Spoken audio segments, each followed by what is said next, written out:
श्रीमन्महागणाधिपतये नमः। श्री सरस्वत्यै नमः। श्री गुरुभ्यो नमः। मातृपितृचरणकमलेभ्यो नमो नमः। यदा लम्बोदरं हन्ति सतां प्रत्यूहसम्भवं तदा लम्बे दयालम्बं लम्बोदरपदाम्बुजं शारदा शारदाम्भोज वदना वदनाम्बुजे सर्वदा सर्वदास्माकं सन्निधिं सन्निधिं क्रियात्।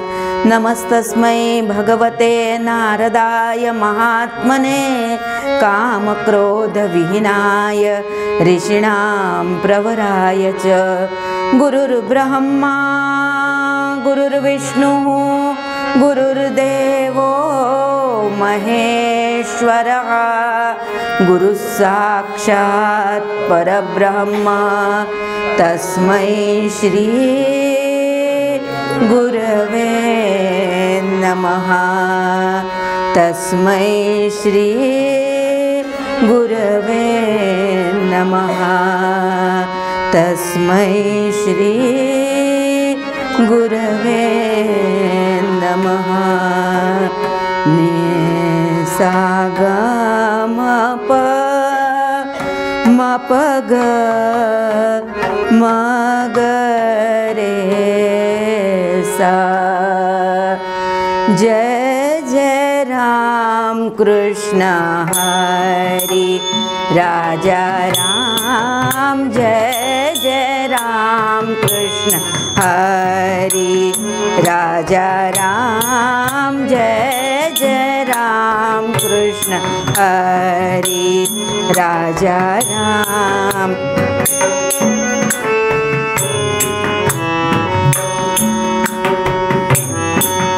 नवनीरद सम नवनीत प्रिय नवनीरद सम नवनीत प्रिय नवल विनोद विहारी राजा राम।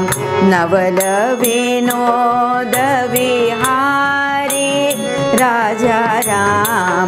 जय जय राम कृष्ण हरि राजा राम। जय जय राम कृष्ण हरि राजा राम। राजा राम। शरणागत दीना दीना शरणागत दीना दीना चरणी नेई शरणागत दीना दीना चरणी नेई करुणा दृष्टि निहारी राजा राम। करुणा दृष्टि निहारी राजा राम। जय जय राम कृष्ण हरि राजा राम। जय जय राम कृष्ण हरि राजा राम। जय जय राम कृष्ण हरि राजा राम। साम मध्यम द्या मध्ये तीनच आहे ना हां हां। साम बाळकृष्ण चरणी लक्ष लागो रे बाळकृष्ण चरणी लक्ष लागो।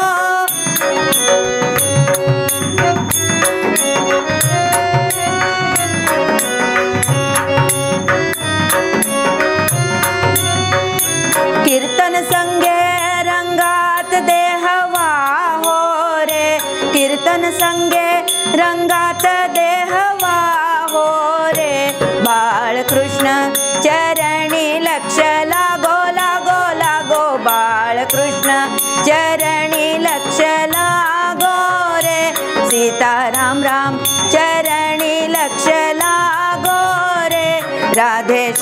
श्याम चरणी लक्ष लागो रे सद्रूप चिन्मय नारायण रूप ध्याऊ हो सद्रूप चिन्मय नारायण रूप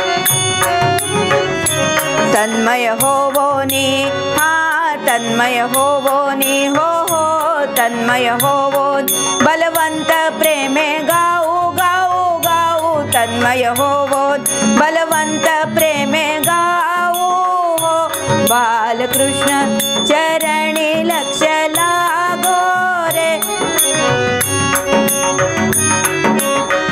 वा वा सीताराम राम चरणी लक्ष लागो रे राधे श्याम श्याम चरणी लक्ष लागो रे सद्गुरुनाथा चरणी लक्ष लागो रे लक्ष लागो रे लक्ष लागो राम राम राम राम सीताराम सीताराम राम राम राम राम सीताराम सीताराम राम राम राम सीताराम सीताराम राम राम राम सीताराम सीताराम राजा राम सीताराम सीताराम राम राम राम राम सीताराम सीताराम राम राम राम राम सीताराम सीताराम राम राम राम राम सीताराम सीताराम बोला पुंडलिक वरदा हरी विठ्ठल श्री ज्ञानदेव पंढरीनाथ माऊली ज्ञानेश्वर देवर्षी नारद ब्रह्मचैतन्य श्री गोंदवलेकर महाराज सद्गुरुनाथ महाराज आर्य सनातन वैदिक हिंदू धर्म जय जय रघुवीर समर्थ मंगलमूर्ती मोरया सम म प ध प म रे सा होता अंतर्यामी ज्ञानाची जागृती होता अंतर्यामी ज्ञानाची जागृती जीव जगत भ्रांती दूर ठेली होता अंतर्यामी ज्ञानाची जागृती जीव जगत भ्रांती दूर ठेली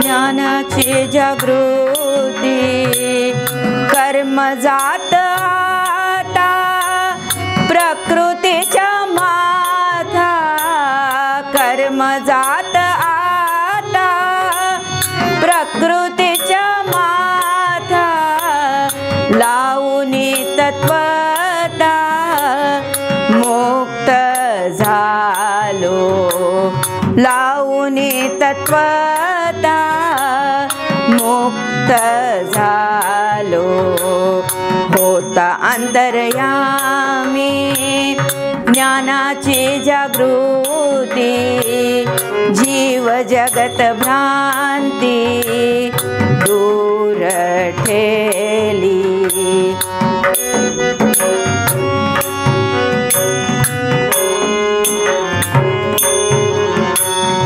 जन्म मरणाची लोपलित वार्ता जन्म मरणाची लोपलित वार्ता सुखे आले हाता ब्रह्मरूप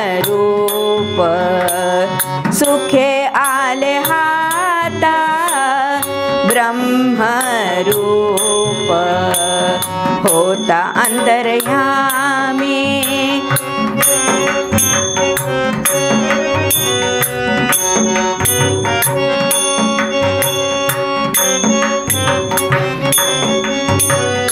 जीव जगत भ्रांती दूर ठेली, स्वामी म्हणे चारी देहाते निरसून। स्वामी म्हणे चारी, स्वामी म्हणे चारी चारी, स्वामी म्हणे ते चारी, स्वामी म्हणे चारी देहाते निरसून। स्वामी म्हणे चारी देहाते निरसून। झालो आम्ही पूर्ण ब्रह्मरूप, झालो आम्ही पूर्ण ब्रह्मरूप। होता अंतर्यामी ज्ञानाची जागृती, होता अंतर्यामी ज्ञानाची जागृती। जीव जगत भ्रांती दूर ठेली, जीव जगत भ्रांती दूर ठेली, जीव जगत भ्रांती दूर ठेली।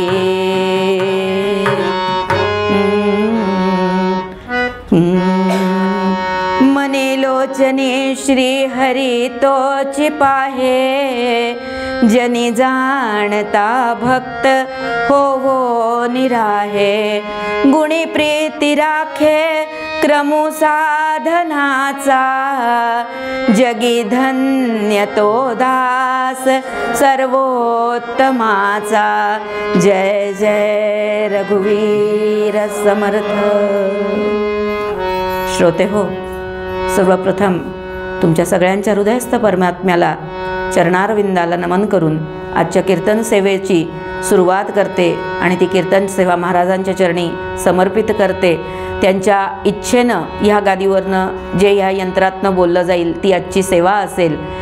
तर आजची सेवा करण्यासाठी सुज्ञ श्रोत्यांच्या थोडासा अपरिचित असा हा अभंग, की जो अभंग पावस निवासी स्वरूपानंद स्वामी महाराजांचा आहे। आत्ता काही दिवसापूर्वीच ज्यांची 121वी जयंती साजरी झाली असे पावसचे स्वरूपानंद स्वामी, की पावस क्षेत्री 3 पिढ्यांपासून ज्यांची भिक्षुकीचं काम होतं, गोडबोले कुटुंबियांचे ते पुत्र होते। वडिलांचं नाव विठ्ठलपंत, आईचं नाव रुक्मिणीबाई, आणि तिथे एका पुत्राचा जन्म झाला ज्याचं नाव रामचंद्रपंत ठेवलं होतं। आणि ह्या रामचंद्राला स्वतःचं शिक्षण जे त्यांनी माध्यमिकपर्यंत होतं ते पावसला केलं। पुढे त्यांनी रत्नागिरीत जाऊन आपलं शिक्षण घेतलं आणि पुणे तिथे काय होणे अशा पुण्यामध्ये त्यांनी वाङ्मय विशारद म्हणजे BA वाङ्मयशास्त्र अशी डिग्री घेतली। पुढे त्या काळामध्ये सगळीकडे महात्मा गांधीजींचं स्वतंत्रता आंदोलन खूप फोफावलं होतं। स्वामीही त्याच्यात ओढले गेले, अनेक त्यांनी स्वयंसेवकही तयार केले आणि त्या दरम्यान त्यांना कारावासाची शिक्षाही ठोठावण्यात आली। त्या कारावासाच्या शिक्षेदरम्यान नवरत्न हार नावाचा सद्गुरू स्तवनांचा त्यांनी एक ग्रंथ तयार केला आणि सद्गुरूंच्या कृपेने ब्रह्म साक्षात्कार कसा होतो अशी रचना आजच्या या अभंगात जी आहे ती त्या नवरत्न हारामधलीच साधारण 135 क्रमांकाचा तो अभंग जो आज इथे सेवेसाठी घेतलेला आहे, ज्याच्यामध्ये पावसचे निवासी आपल्याला सांगतायत, होता अंतर्यामी ज्ञानाची जागृती, जीव जगत भ्रांती दूर ठेली, कर्मजात आता प्रकृतीच्या माथा, लावणी तत्वता मुक्त झालो, जन्म मरणाची लोपलिते वार्ता, सुखे आले हाता ब्रह्मपद, स्वामी म्हणे चारी देहाते निरसून, झालो आम्ही पूर्ण ब्रह्मरूप। सद्गुरुनाथ महाराज। होता अंतर्यामी ज्ञानाची जागृती। अगदी बारीकपणानं या अभंगाचा स्थूल अर्थ जरी घेतला, वरवरचा अर्थ, तरी सर्वात पहिले सांगितलंय की होता अंतर्यामी ज्ञानाची जागृती. आपल्या अंतर्यामात आत्मतत्वात जेव्हा ज्ञानाची जागृती होते तेव्हा जीव आणि जगत ही तुमची जी भ्रमणा असते ती दूर होते. त्याच्या पुढे आमचं जे कर्म असतं ते आम्हाला करायलाच लागतं. तुम्हाला वाटेल ह्याच्यामध्ये कुठेतरी गीतेचा सार ऐकू येतोय. त्याचं कारण असं की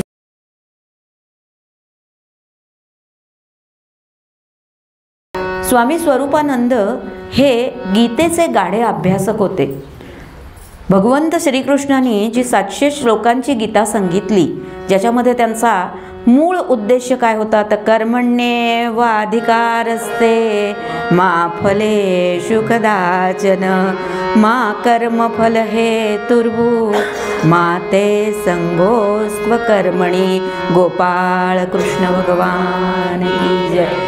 तर असा जो कर्माचा सिद्धांत गीतेचा होता, त्या गीतेवरती ज्ञानेश्वरी माऊलींनी 9000 ओव्यांची केली. 700 पासून 9000 माऊलींनी आणलं. पण बरेचदा ह्या काळामध्ये लोकांना ती ज्ञानेश्वरी ही समजायला अवघड जाऊ लागली. तेव्हा स्वामी स्वरूपानंदांनी स्वतःच्या अभ्यासानं त्या 7000 ओव्यांची, साधारण 18000 ओव्यांची अभंग ज्ञानेश्वरी नावाची नवी प्रत तयार केली आणि ज्याच्यामुळे लोकांसमोर गीतेचं ज्ञान ठेवलं. त्याचमुळे त्यांच्या जितक्या रचना आहेत त्याच्यामध्ये गीतेचा बोध अगदी सहज तिथे जाणवला जातो. गीतेचा जो दुसरा अध्याय जिथे आत्मज्ञानाची प्रचिती दिली गेली आहे, त्या आत्मज्ञानाचंच निरूपण.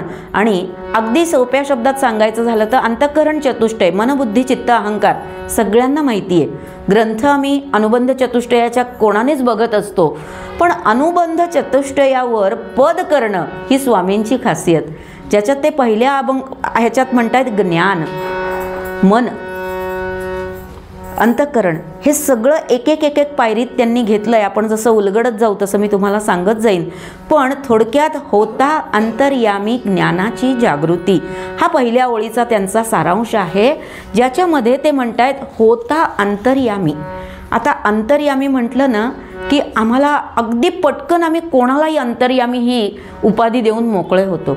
एखाद्याने आपल्या मनातलं जाणलं, अगदी आमच्या घरात काम करणारी आमची बाई असली, तिने पण सांगितलं, काय हो ताई आज जरा थकलेल्या वाटतायत, बरं नाही की काय, आम्ही लगेच म्हणतो बाई तू अंतर्यामीच आहेस. आता मनकवडं म्हणता येईल, पण अंतर्यामी ही पदवी कुठे ठेवायची हे थोडंसं कसं असतं की आम्ही सगळे म्हणजे इथे गादीवर उभं राहिल्यावर आमच्याजवळ एकच काम असतं, भगवंताचा संदेश पोस्टमन म्हणून पोचवायचा. बाकी आमच्याजवळ कुठलीही जबाबदारी इथे नसते. त्याच्यामुळे आपलं स्वतःचं इथे काही लावायचं नसतं. जे काय भगवंताचं असेल आणि भगवंताचे उपासक असे महाराज जे बोलायला लावतील ते इथून तुमच्यापर्यंत पोचवायचं असतं. तर अंतर्यामी आम्ही पटकन एखाद्या ज्योतिषविदाला म्हणतो, एखाद्या मनकवड्याला म्हणतो, एखाद्या आप्त नातेवाईकाला म्हणतो. पण अंतर्यामी म्हणजे काय हो? अंतः आणि याम ह्या 2 शब्दांचा सामासिक शब्द म्हणजे अंतर्याम. अंतः म्हणजे आपलं अंतःकरण आणि याम म्हणजे नियंत्रक. जो तुमच्या अंतःकरणाचा नियंत्रक आहे ना त्याला अंतर्यामी असं म्हणता येतं.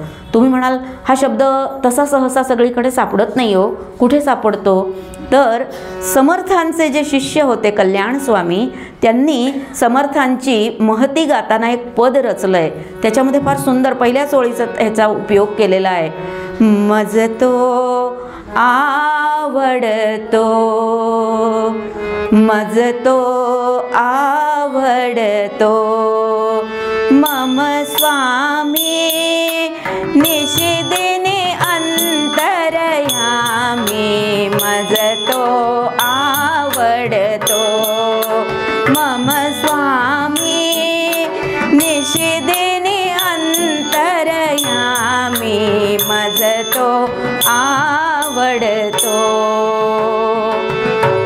मला आवडणारा निशिदिनी जो माझा स्वामी आहे तो कसा आहे मंडळी? तर तो अंतर्यामी आहे. म्हणजे तो माझा आत्मनियंत्रक आहे. म्हणजे जो आत्मनियंत्रक असतो ना त्यालाच अंतर्यामी हा शब्द वापरला जातो. आणि हा अंतर्यामी काय करतो?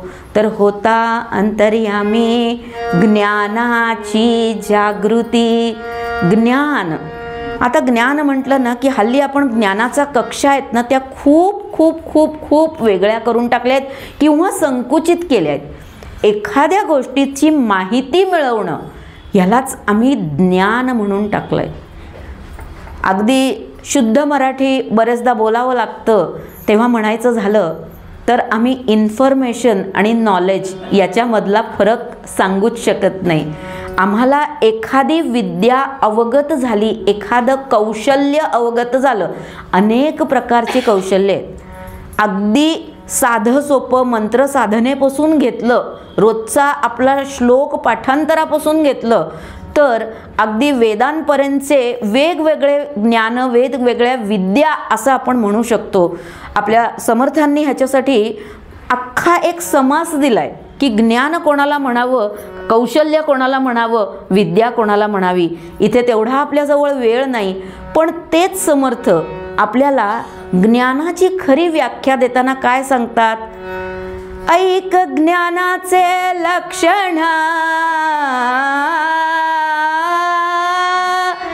ऐक ज्ञानाचे लक्षण, ज्ञान म्हणजे आत्मज्ञान, पहावे आपणासी आपण, ह्या नाव ज्ञान. हा हा जय जय. पहावे आपणासी आपण, ह्या नाव ज्ञान. मंडळी, एका गावामध्ये एक मेंढपाळ राहत होता. आता मेंढपाळ म्हटला की तुमच्या लक्षात आलं असेल की त्याचा व्यवसाय काय होता? गावातल्या सगळ्या शेळ्या मेंढ्या गोळा करायच्या आणि त्याला जिथे गवत छान असेल त्या कुरणामध्ये चारायला घेऊन जायचं. हा त्याचा व्यवसाय होता, ही त्याची उपजीविका होती. रोज तो आसपासची सगळ्या लोकांची जी काही ठरवलेली असतील, आजकाल असं म्हणावं लागतं की आमच्या त्या शाळेच्या व्हॅनमध्ये आहे ना आम्ही मेंढ्यांसारखीच पोरं बसवतो, अगदी कोंबून कोंबून असतात. तसंच तो अगदी रोजची त्याची ठरलेली ती व्हॅनच होती जणू काय त्याची. ती मुलं गोळा ती मेंढी गोळा करायचा आणि कुरणाकडे न्यायचा. असं करता करता एके दिवशी असं झालं की त्या जंगलामध्ये असलेलं एक वाघाचं पिल्लू खेळता खेळता बाहेर आलं आणि ते त्या मेंढ्यांमध्ये मिसळलं गेलं. आता मेंढ्या जशा चालल्या तसं ते वाघाचं पिल्लू सुद्धा त्या मेंढ्यांबरोबर मेंढपाळाच्या घरी आलं. आता पिल्लू म्हटलं की ते वाघाचं असो, डुकराचं असो, माणसाचं असो का माकडाचं असो, गोजीरवाणच वाटतं, सुंदर असतं, गोंडस असतं. आता ते पिल्लू होतं म्हणून त्याच्यापासून काही भय धोका असं त्या मेंढपाळाला वाटलं नाही. त्याने त्याला घेतलं आपल्याबरोबर आणि हेही रमलं की त्या मेंढ्यांमध्ये. रोज त्या मेंढ्यांबरोबर खेळायचं, मेंढ्यांबरोबरच कुरणात जायचं, मेंढ्यांबरोबरच गवत खायचं. आता त्यांच्याबरोबर राहिल्यामुळे हे सुद्धा म्या म्या म्या करायला शिकलं. आता वाघाचं पिल्लू पण हे म्या म्या करतंय. कालगतीला कोणी थांबवू शकत नाही, कालगती पुढे गेली तसं हे पिल्लू मोठं झालं आणि आता त्याच्यातला एक भयंकर मोठा वाघ तयार झाला. पण मेंढ्यांनाही त्याची भीती वाटत नव्हती, मेंढपाळालाही वाटत नव्हती, गावकऱ्यांनाही वाटत नव्हती, कारण की तो म्या म्या करायचा आणि कुरणातलं जाऊन गवत खायचा. त्याला अजून मांसाची अक्कलच आली नव्हती असं म्हणायला हरकत नाही. पण झालं असं की एके दिवशी तो कुरणात गेलेला असताना एक जंगलातला दुसरा वाघ फेरी मारायला निघाला आणि त्याने त्याला पाहिलं. तो विचार करायला लागला, अरे तिच्या हा दिसतोय माझ्यासारखा पण हा गवत खातोय, हा म्याम्या करतोय, हा काय प्रकार आहे.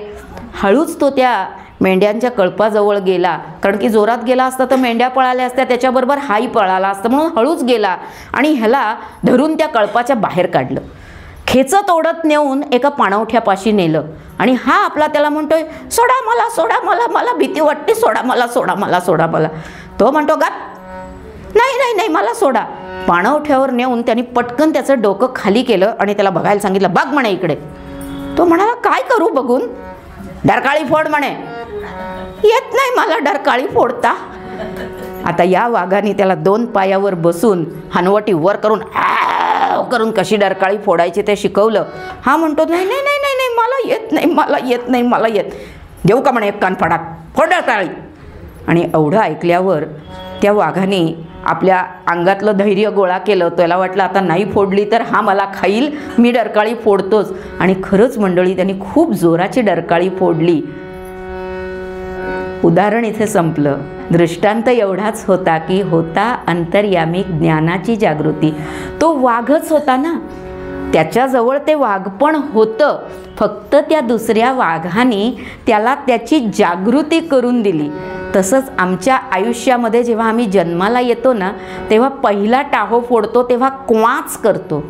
मी कोण, कोठील कोठे मज जाणे, हाच प्रश्न असतो. पण लगेच प्रपंचाच्या पसाऱ्यात गुंततो आणि काय म्हणतो, कोहम. त्या सोहमचा आमचा कोहम कधी होतो आम्हालाच कळत नाही. आणि तेच काम संत करतात, तेच काम सद्गुरू करतात. आपल्यामध्ये ही आपण त्या ब्रह्माचाच अंश आहोत ही जागृती देऊनच भगवंतांनी पाठवलंय. पण तरी आम्ही ह्या पसाऱ्यात गुंततो आणि त्याच्यामुळे आम्ही आमचं ब्रह्मत्व विसरतो. हे ब्रह्मत्व विसरल्यावर आम्हाला काय उपमा दिली जाते माहिती आहे का? माझी उपमा नाही आहे, नाथ महाराज देतात. पावोनी नरदेह जाण, जोन साधी ब्रह्मज्ञान, तो लांडा गर्दभ जाण, पुच्छे वीण दुपाई. शांती ब्रह्म एकनाथ महाराज. ज्याला नरदेह मिळाला आणि ज्याने ब्रह्मज्ञानाची प्राप्ती करून घेतली नाही त्याला शेपटी शिवायचा गर्दभ म्हटलाय. हेच तर आम्हाला भर्तृहरी महाराजांनी सुभाषितात सांगितलंय. आहार निद्रा भयमैथुनं च, सामान्यमेतद् पशुभिर्नराणां, धर्मो हि तेषा अधिको विशेषो, धर्मेण हीना पशुभिर्समाना. राजाधिराज प्रभु रामचंद्र भगवान की. आहार निद्रा भय मैथून हे आम्ही सगळेच करत असतो. मग ब्रह्मज्ञान, ब्रह्मज्ञान म्हणजे काय हो? अगदी सोपं पहिलंच ओवीत सांगितलं. काय? ओळखावे आपणासी आपण. मी त्या परमात्म्याचा अंश आहे. परमात्म्याने त्याचं काम करायला मला इथे पाठवलेलं आहे. आम्ही जेव्हा काम विसरतो, आम्ही जेव्हा ते काम चुकवतो, तेव्हा भगवंताला मग म्हणावं लागतं, यदा यदा हि धर्मस्य ग्लानिर्भवति भारत, अभ्युत्थानमधर्मस्य तदात्मानं सुजाम्यहं, परित्राणाय साधूनां विनाशाय च दुष्कृतां, धर्म संस्थापनार्थाय संभवामि युगे युगे. गोपाळ कृष्ण. आम्ही हे विसरल्यावर भगवंताला यावं लागतं आणि भगवंताला यावं न लागण्यासाठी आमची आजपर्यंतची प्रत्येक संत मंडळी कार्यरत असतात. अगदी महाराजांची 30 दिवसाची 30 प्रवचनं ऐकली तरी त्याचा सारांश हाच निघतो की तू ब्रह्माचा अंश आहेस. दिवसागणिक महाराज आपल्याला रोज एक शिकवण देतात की हे करू नको किंवा हे कर, हे करू नको किंवा हे कर. अन्वयार्थ आणि व्यतिरेक हिशोबानेच ते आपल्याला ज्ञान देतात. पण बरेचदा मंडळी, माझं तरी असं होतं की सकाळी उठून महाराजांचं प्रवचन त्या मोबाईलवर आलेलं असतं. एकीकडे दूध तापवायची घाई असते, भरभर भरभर भरभर आपला तो नेम लावल्यासारखा वाचायचा आणि काय होतं ते माहिती नाही. ते सगळं ब्रह्मांडातच विरून जातं आणि परत आम्ही आपले दूध चहा याच्यामध्ये विरून जातो. आणि ही माझी तरी गती आहे, सगळ्यांची असेल असं मी म्हणत नाही. सगळ्यांवर महाराजांची भरपूर कृपा आहे, सो बरेच जणांनी त्याची प्रचितीही घेतली असेल. पण सांगण्याचं तात्पर्य त्या ब्रह्मपर्यंत, त्या ज्ञानापर्यंत पोचायचं आहे आपल्याला. होता अंतर्यामी ज्ञानाची जागृती. मग पोचण्यासाठी काय करावं लागतं? आमच्या संतांनी आम्हाला मार्ग सांगून ठेवलेत. आमच्या संतांनी सांगितलंय 3 मार्ग इथपर्यंत जातात. ज्ञान मार्गाने जा, भक्ती मार्गाने जा किंवा योग मार्गाने जा. तुमचं संस्थान ते एकच आहे, पोचण्याचं डेस्टिनेशन एकच आहे, फक्त मार्ग वेगवेगळे केलेले आहेत. मग हे मार्ग वेगळे का करावे लागले? हे मार्ग वेगळे करण्याचं कारण ह्या भूतलावर जे जीव आलेले आहेत ते सगळे वेगवेगळ्या कॅटेगरीचे आहेत. कर्मजात आता प्रकृतीच्या माथा लावूनी तत्वता मुक्त झालो. आमच्या कर्माप्रमाणे आम्हाला जन्म मिळतो आणि त्या जन्माप्रमाणे आम्हाला योजून दिलेलं कार्य आम्ही करायचंय. हाच गीतेचाही संदेश आहे. त्याला त्यांनी कर्तव्यपरायणतेला यज्ञ म्हटलंय, नुसतंच कर्म नाही, यज्ञ म्हटलंय. हेच अर्जुनालाही भगवंतांनी सांगितलं ना की बाबा रे, तुझं कर्तव्य कर्म विसरू नकोस. मग आपल्याला असं का सांगावं लागतं?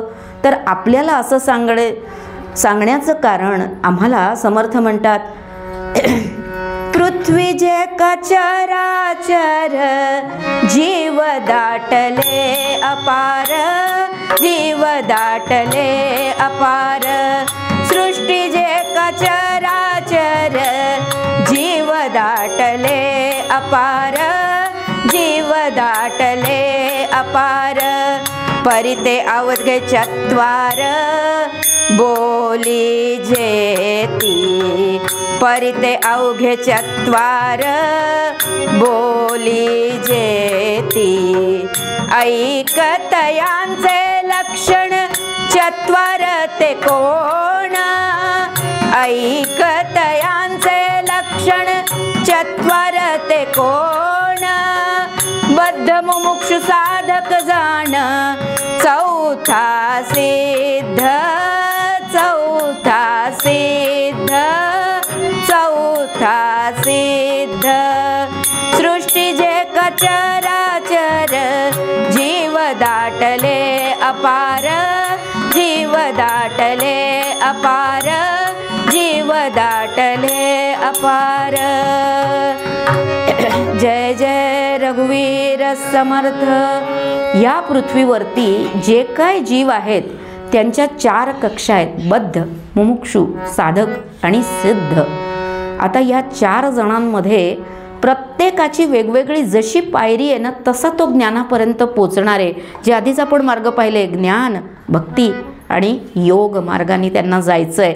आता तुम्ही म्हणाले आता हे सगळं जरा कठीण होतं आहे बाई, आपण एक साधं उदाहरण घेऊया. सगळे रेल्वेने प्रवास करतात. इथून मुंबईला जाणं असलं तर प्रत्येकाला मुंबईला जायचं आहे हे माहीत असतं, पण एखादा ती दुरंतो हमसफरसारखी फास्ट गाडी घेतो, एखादा लोकल घेतो, एखादा मध्यमार्गी म्हणजे एक्सप्रेस घेतो. अशा प्रकारचे हे मार्ग आम्हाला सांगितले गेलेले आहेत. श्रवण, मनन, चिंतन आणि निधिध्यासन हे ज्ञानमार्गाचे 4 थांबे आहेत. म्हणजे ज्ञानमार्गाची जी गाडी आहे ती सुपरफास्ट गाडी आहे, पण त्याच्यासाठी आम्हाला मात्र साधक कक्षेचं होऊ नाही चालत नाही. सिद्धापर्यंत जायचं असलं तर ती ज्ञानमार्गाची गाडी आपल्याला पकडता येते. मग दुसरा मार्ग कोणता? तर दुसरा मार्ग येतो योग मार्ग. मंत्रयोगो हठश्चैव लययोगो राजयोगच. 4 प्रकारचे योग सांगितले गेलेले आहेत. मंत्रयोगे, हठयोगे, लययोगे, राजयोगे. पण ह्याच्यावरची गाडी आमची जरा एक्सप्रेस आहे बरं का, दुरंतोसारखी फास्ट नाही आहे. 8 स्टेशन घेते. यम, नियम, आसन, धारणा, ध्यान, प्रत्याहार, समाधी ही 8 स्टेशनं घेत जाते ही गाडी. आणि आम्ही म्हणू ही गाडी बरी आहे, जरा फास्ट पोचता येईल, पण आमच्या शास्त्रांनी ह्याला विहंगम मार्ग म्हटलं आहे. म्हणजे जर तुमच्याजवळ गुरुचं योग्य ज्ञान नसलं तर योग मार्गावर तुमची गडगडण्याची शक्यता जास्ती आहे. आणि जमिनीवरनं पडलो ना तर खरचटतं, आकाशातनं पडलो तर मग कल्याणच, पुढचं काही बोलायलाच नको.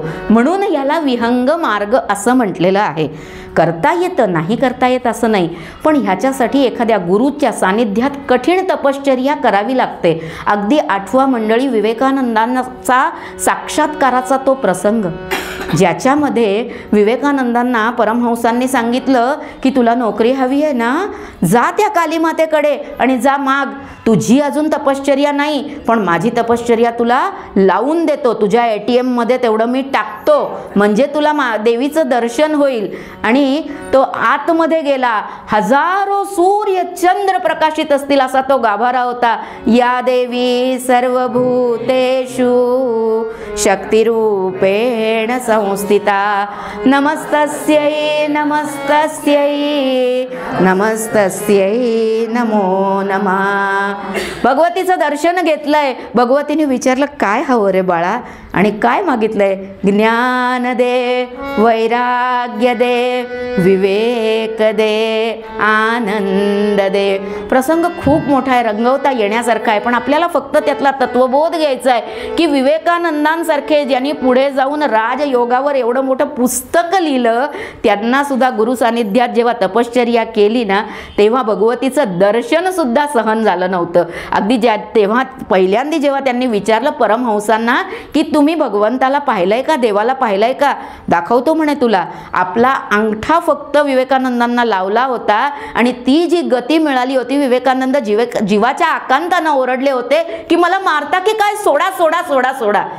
आपल्या हा पंख्याचे जे फॅनचे पाखे असतात ना, ते आधी हळूहळू फिरतात, पण एकदा गतीला आले ना की त्याच्यातले कुठला पंखा हे शोधता येत नाही, तशी गती योग मार्ग देतं. आणि म्हणून योग मार्गावर जाणाऱ्यासाठी गुरुचा छान आश्रय आणि त्याच्याचबरोबर स्वतःची साधना हे दोन्ही तितकंच आवश्यक असतं. मग आता आम्हाला ज्ञान प्राप्त होणारच नाही का? तर आमच्या संतांनी त्याची खूप छान सोय करून ठेवली आहे. ते म्हणतात असं कर, इथून पहिले तळेगावला जा, मग पुढे लोणावळ्याला जा, मग कर्जतला जा, लोकल पकड. श्रवणम कीर्तनम विष्णो स्मरणम पादसेवनम अर्चनम वंदनम सख्यम दास्यम आत्मनिवेदनम. गोपाल कृष्ण भगवान की जय. सांगण्याचं तात्पर्य 9 थांबे घेत जाते ही गाडी, लोकल गाडी आहे, पण त्याला पिप्पिलिका मार्ग म्हटलंय. पिप्पिलिका मार्ग म्हणजे जो मुंगीच्या पायाने चालतो. पण विचार करा, मुंगी कधी पडलेली पाहिली का मंडळी? आम्ही तिला झटकून कधीतरी खाली पाडतो, आम्हाला त्रास द्यायला लागली की, पण ती खाली पडली ना तरी तिच्या वेगाने परत सुरू होते. म्हणून याला पिप्पिलिका मार्ग म्हटलंय की कदाचित काही चूक जरी झाली, एखादी पायरी विसरलो तरी सुद्धा पडण्याचा धोका नाहीये. हां, याच्यासाठी तुम्हाला सगळ्यांना माहिती असलेला दृष्टांत आहे की ती पिप्पिलिका म्हणजे ती मुंगी एखाद्या फुलात शिरते आणि एखाद्या तिच्या कर्मयोगाने, कर्मजात आता प्रकृतीच्या माथा लावूनी तत्वता मुक्त झालो. तिची मुक्ती किती सहज होते? फुलात शिरते. एखादा तुमच्या माझ्यासारखा भगवंताचा भक्त ते फूल उचलतो आणि देवाच्या डोक्यावर नेऊन ठेवतो. पिप्पिलिका मार्ग असाही असू शकतो. जर तुमची सत्कर्म वाढली ना, तर एखादा कोणीतरी देवाचा दूत येतो, नारदांसारखा देवर्षी आपल्या अंगणात येतो आणि पटकन उचलून देवाच्या डोक्यावर. कोणाच्या बाबतीत घडलं? ध्रुव प्रल्हाद सुदामने ओढी, शुकदेवने निर्मल कीन्ही. ध्रुव प्रल्हाद सुदामने ओढी, शुकदेवने निर्मल कीन्ही. दास कबीर ने ऐसी ओढ़ी, दास कबीर ने ऐसी ओढ़ी, जो कि त्यों धर दीनी चदरिया. झिनी झिनी झिनी झिनी चदरिया, झिनी रे राम नाम रस भीनी चदरिया. झिनी झिनी झिनी झिनी झिनी झिनी झिनी झिनी झिनी झिनी झिनी झिनी. राजाधिराज प्रभु रामचंद्र भगवान की जय. हा पिप्पिलिका मार्ग इतका सोपा आहे की ज्याच्या या 9 थांब्यांवरनं आम्ही ब्रह्मतत्वापर्यंत पोचू शकतो. पण पोचलो? अनेकांनी हा प्रयत्न केला, किती वर्ष झाले आमच्या हातात माळा आहे, पण ब्रह्मतत्व मिळालं का? नाही मिळत असा आमचा सगळ्यांचा अनुभव आहे, असं तुमच्या ह्याच्यावरनं मला कळतंय. आता विचार करावा लागेल का नाही मिळत. तर स्वामी त्याचंही उत्तर देत आहेत की होता अंतर्यामी ज्ञानाची जागृती. ज्ञान मिळालं, तुम्ही कर्मजाताप्रमाणे त्या मार्गावरही गेला, पण जीव जगत भ्रांती दूर ठेली. आमच्यामध्ये जीव आणि जगत याचं जे द्वय माजलेलं असतं ना, ही जी भ्रांती असते ती आम्हाला त्याच्यापासनं वेगळं करते. आता भ्रांती म्हटलं की आम्हाला असं वाटतं बापरे, तत्वज्ञानातले बरेच मोठे मोठे शब्द आहेत. आज ताईंनी कुठला तरी तुकोबारायांचा वगैरे अभंग घ्यायला होता, कुठला अभंग शोधून आणलाय माहितीतला नाही, काही नाही, आणि केव्हांचं डोकं फिरवतायत. पण भ्रांती अगदी सोप्या शब्दात समजूया. एका गावामध्ये एक व्यापारी होता. त्या व्यापाऱ्याचं काम जरा इतर व्यापाऱ्यांपेक्षा वेगळं होतं. त्याचं काम होतं मालाची ने-आण करणं, वेट लिफ्टिंग, माल ने-आण करणं, आणि स्वतःच्याच गावात नाही, ऑर्डर मिळाली की वेगवेगळ्या गावात जायचा. आता त्या काळामध्ये काही क्रेन वगैरे नव्हत्या, काही गुड्स ट्रेन नव्हत्या. मग हा काय करायचा, तर ह्याच्याजवळ गाढवांचा तांडा होता. हा ती गाढवं घेऊन एका गावातनं दुसऱ्या गावात जिथे त्याला मिळेल काम तिथे जात असत. असाच एके दिवशी निघाला आपल्या गावापासून ज्या गावाला जायचं होतं तिथे पोचला. पोचता पोचता संध्याकाळ झाली. त्या काळात गाड्या नव्हत्या, घोडे नव्हते, काही नव्हतं, चालत जायचं. त्याच्याबरोबर आणखीन ती गाढवं. बरं, एवढी सगळी गाढवं म्हणजे त्यांची देखरेख करायला काही 5, 7, 10, 15 माणसं असायची. त्या सगळ्यांना घेऊन तो त्या गावात पोचला आणि गावात पोचता पोचता पोचता रात्र झाली. आजकालसारखी 24/7 झोमॅटो, डीमार्ट हे सगळं तेव्हा नव्हतं. त्या सगळ्या ती गाढवं राखणारी लोकं होती, त्यांची तोंडं लाल झाली होती, विषाद दिसत होता. त्यांनी विचारलं, काय रे बाबांनो, भूक बीक लागली का? जेवायचंच आहे, काय एवढे तुम्ही असं म्हणजे तोंड का पाडलंय? म्हणे मालक, एक चूक झाली हो. म्हणे काय झालं? म्हणे खिळे आणले, खुंट्या आणल्या, ठोकायला हातोड्या आणल्या, पण दोरी आणायला विसरलो. आता काय करायचं? आता म्हणे ह्या रात्री, आता ब्लिंकिट नव्हतं ना तेव्हा, 2 मिनिट्स रात्री 2 वाजता पण येतं हल्ली, तेव्हा नव्हतं ते. त्याच्यामुळे त्याचं म्हणणं होतं की आता करायचं काय. पण मालक अनुभवी होता, त्याला त्या गोष्टीचा छान अनुभव होता, म्हणून म्हणाला काही हरकत नाही, जागा शोधा, खुंटे ठोका. अहो दोरी मी सांगतो तेवढं करा. त्यांनी ते खुंटे ठोकले आणि म्हणे आता प्रत्येक गाढव खुंट्याजवळ न्या आणि हाताने त्यांना बांधताय अशी क्रिया करा फक्त. आता प्रत्येकाने ती क्रिया केली आणि गाढव एकेका खुंट्याजवळ बसलं. गाढव खुंट्याजवळ बसल्यावरही रात्री या पोरांना झोप नाही की आपण यांना बांधलं नाहीये, हे एखादं पळून गेलं तर सकाळी मालक तेव्हा अनुभवानी म्हणाला आपण ओरडणार मात्र आपल्यालाच आहे. रात्रभर तशीच कशीबशी घालवली, सकाळी बराबर उठले. आता त्या काळात लवकर उठून लवकर कामाला लागायची पद्धत, पहाटेला उठले आणि आता गाढवांना एकदा चारा पाणी देऊन आणायचं एखाद्या नदीवर नेऊन आणि मग कामाला लागायचं. म्हणून त्यांनी गाढवांना काढायला सुरुवात केली आणि कोलाहल सुरू झाला. परत एकदा मालकाला, अरे काय चाललंय, बांधली होती ना, आता का कोलाहल? अहो म्हणे बघा ना, ही निघतच नाहीयेत. म्हणे पण तुम्ही त्यांना सोडलं का? अरे म्हणे सोडलं नाही, काल बांधलं कुठे होतं? अरे पण तुम्ही हाताने केलं होतं ना. मग ते हातानेच होतं. नाही, आता त्यांना सोडण्याची सुद्धा क्रिया दाखवा, त्याशिवाय ती गाढवं जागची हालायची नाहीत. तात्पर्य तुमच्या सगळ्यांपर्यंत पोचलेलं आहे. जीव जगत भ्रांती दूर ठेली. त्या गाढवांना कोणीही बांधलेलं नव्हतं आणि कोणी सोडायचीही आवश्यकता नव्हती. आमचे गुरुजी छान दृष्टांत याच्यासाठी सोप्पा सांगतात की एकदा तुकोबाराय म्हणे भंडाऱ्यावर जात होते आणि एक मनुष्य एका झाडाजवळ निघाला होता आणि झाडाजवळ जाऊन काय म्हणत होता, सोड मला, सोड मला, सोड मला, सोड मला. आता येणारा जाणारा प्रत्येक म्हणत होता, अरे काय सोड, तुला काय, काही हरकत नाही आहे ना, निघ इकडून. तो ऐकत नव्हता. तुकाराम महाराज हुशार होते. ते म्हणाले, अरे झाडाने तुला धरलंय ना, तूच झाडाला सोडून दे म्हणजे तू सुटला जाशील. सांगण्याचं तात्पर्य आम्हीही संसाराला असंच धरून ठेवलंय, तो आपला नाहीच आहे. वरतून पाठवताना सांगूनच पाठवलंय की इथे फक्त काही दिवसांचा शो करायचा आहे, पण आम्ही तो शो परमनंट मानतो आणि अगदी कोणी वृद्धापकाळापर्यंत जरी पोचलं तरी तो शोध सोडायची काही आमची इच्छा होत नाही. आणि म्हणून जीव जगत भ्रांती दूर ठेली. आणि ही भ्रांती कोण दूर करतं तर जन्म मरणाची लोपली ते वार्ता, सुखे आले हाता ब्रह्मपद. ब्रह्मपदापर्यंत पोचण्यासाठीचं ते जे ज्ञान आहे ना ते हे भ्रांती दूर करतं. ज्ञानवन्ही जेथे प्रगटे तेथे दृश्य केर आटे, तदाकारे मूळ तुटे भिन्नत्वाचे. माऊली ज्ञानेश्वर महाराज की जय. माऊली म्हणतात ज्ञानवन्नी जेथे प्रकटे तेथे दृश्य केर आटे, तदाकारे मूळ तुटे भिन्नत्वाचे. तो आणि मी भिन्न आहोत हे दृश्य केरामुळे झालंय.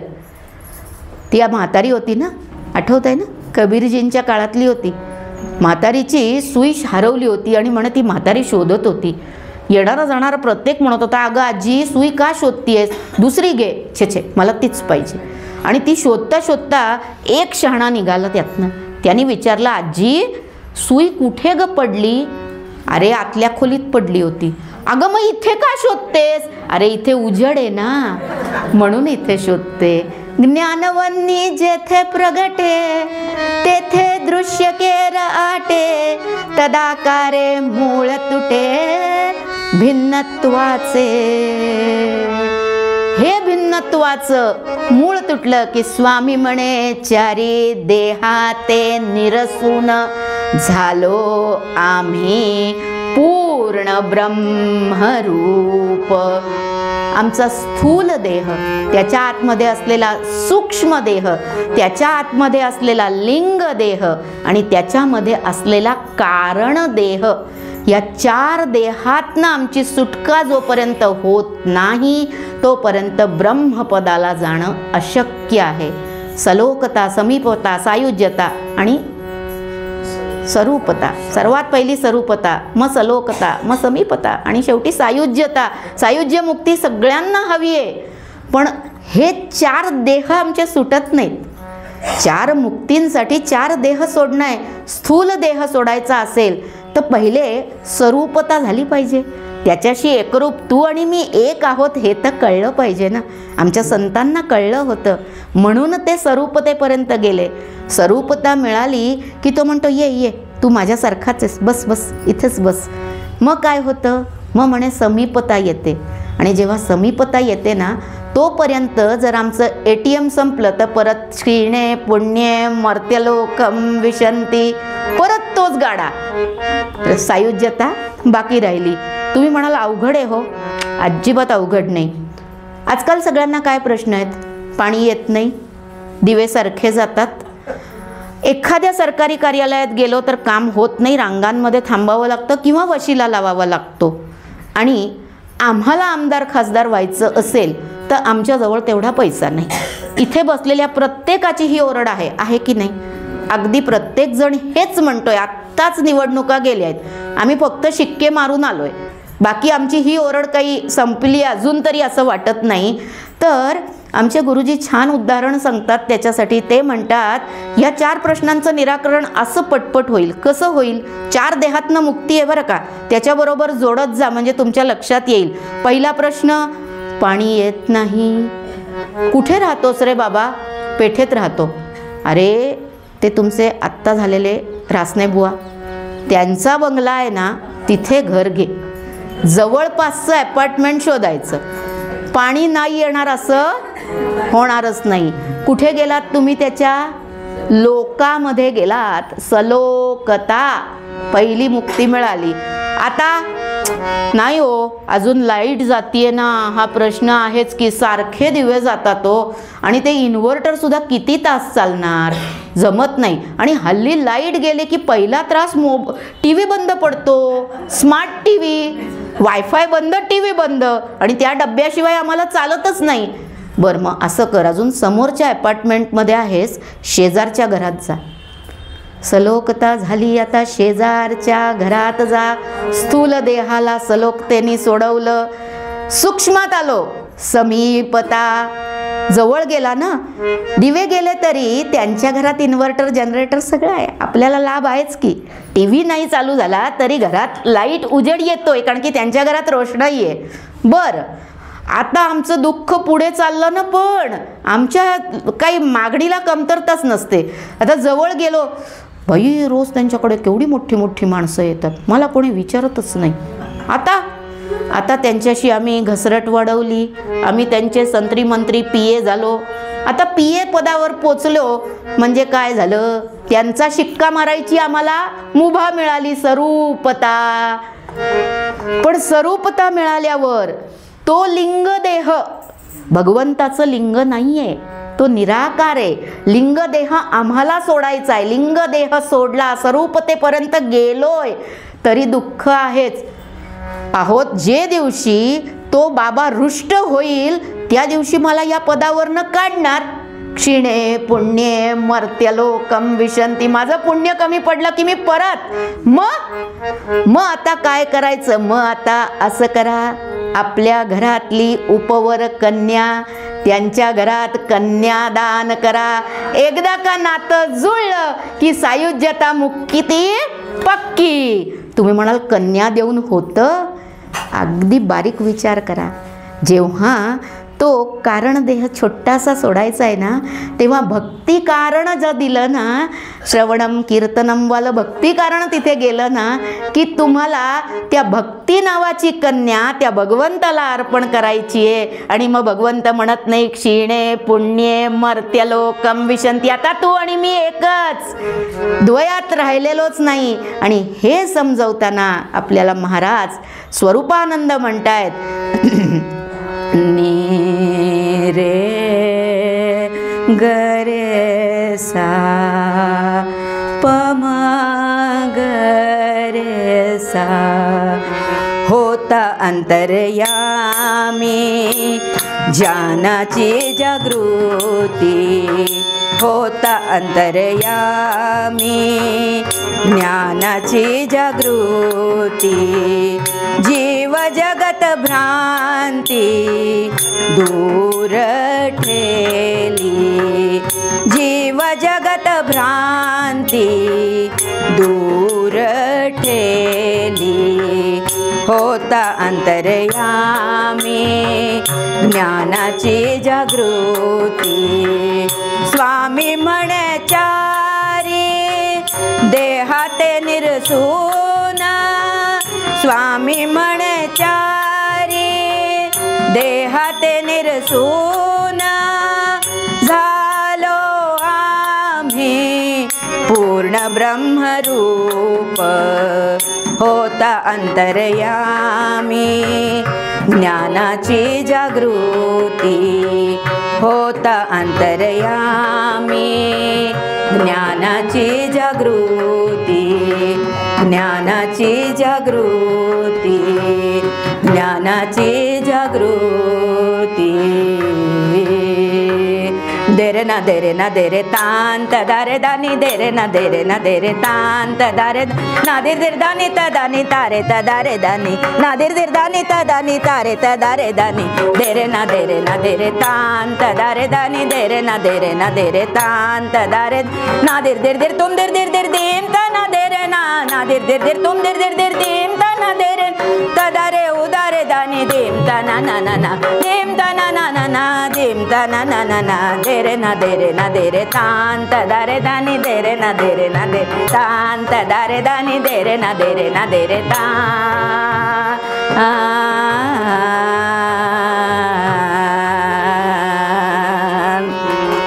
सद्गुरुनाथा कृपा करा, स्वामी समर्था कृपा करा,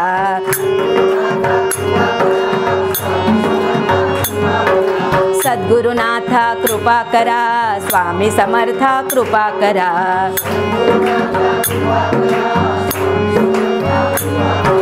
ब्रह्म चैतन्य कृपा करा, गुरुदेवा तुम्ही कृपा करा,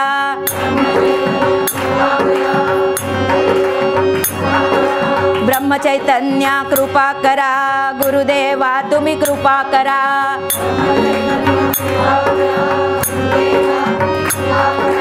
सद्गुरुनाथ कृपा करा, स्वामी समर्थ कृपा करा,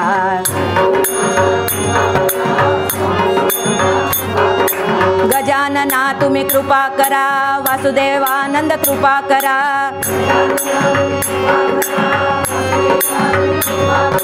गजानना तुम्ही कृपा करा, वासुदेवानंद कृपा करा,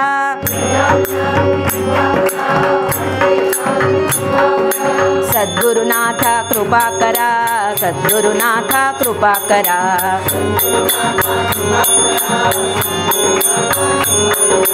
दिगंबरा दिगंबरा श्रीपाद वल्लभ दिगंबरा,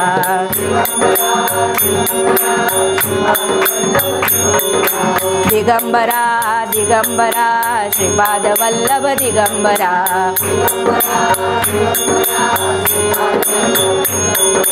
श्रीराम जय राम जय जय राम, श्रीराम जय राम जय जय राम, श्रीराम जय राम जय जय राम, श्रीराम जय राम जय जय राम, श्रीराम जय राम जय जय राम, श्रीराम जय राम जय जय राम,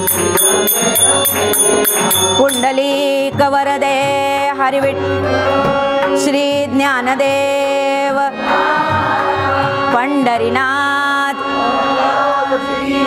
माऊली ज्ञानेश ब्रह्मचैतन्य गोंदवलेकर महाराज, स्वामी समर्थ महाराज, अवधूत चिंतन जय जय रघुवीर समर्थ। पूर्वरंगामध्ये जो आपण ब्रह्म साक्षात्कार, आवाज येतोय ना? आता येतोय? हॅलो हॅलो, हो हो करतोय करतोय, हॅलो हॅलो, हां. पूर्व भागामध्ये आपण ब्रह्म रहस्य पाहिलं, ब्रह्मापर्यंत पोचण्यासाठी जीवाची तगमग पाहिली. ब्रह्मापर्यंत पोचण्यासाठीचे अजूनही नाही येते का? आता येतोय? ब्रह्मापर्यंत पोचण्याचे जीवाचे सगळे रस्ते पाहिले, पथ पाहिले, मार्ग पाहिले. आम्हाला असं वाटतं की हा जीव मायेचा जो खेळ आहे तो आम्हालाच त्रास देतो की काय, पण जीव मायेचा खेळ अंशावतारांना, अवतार्यांना सुद्धा सोडत नाही. असाच एक चरित्र भाग आज आपल्याला पाहायचा आहे.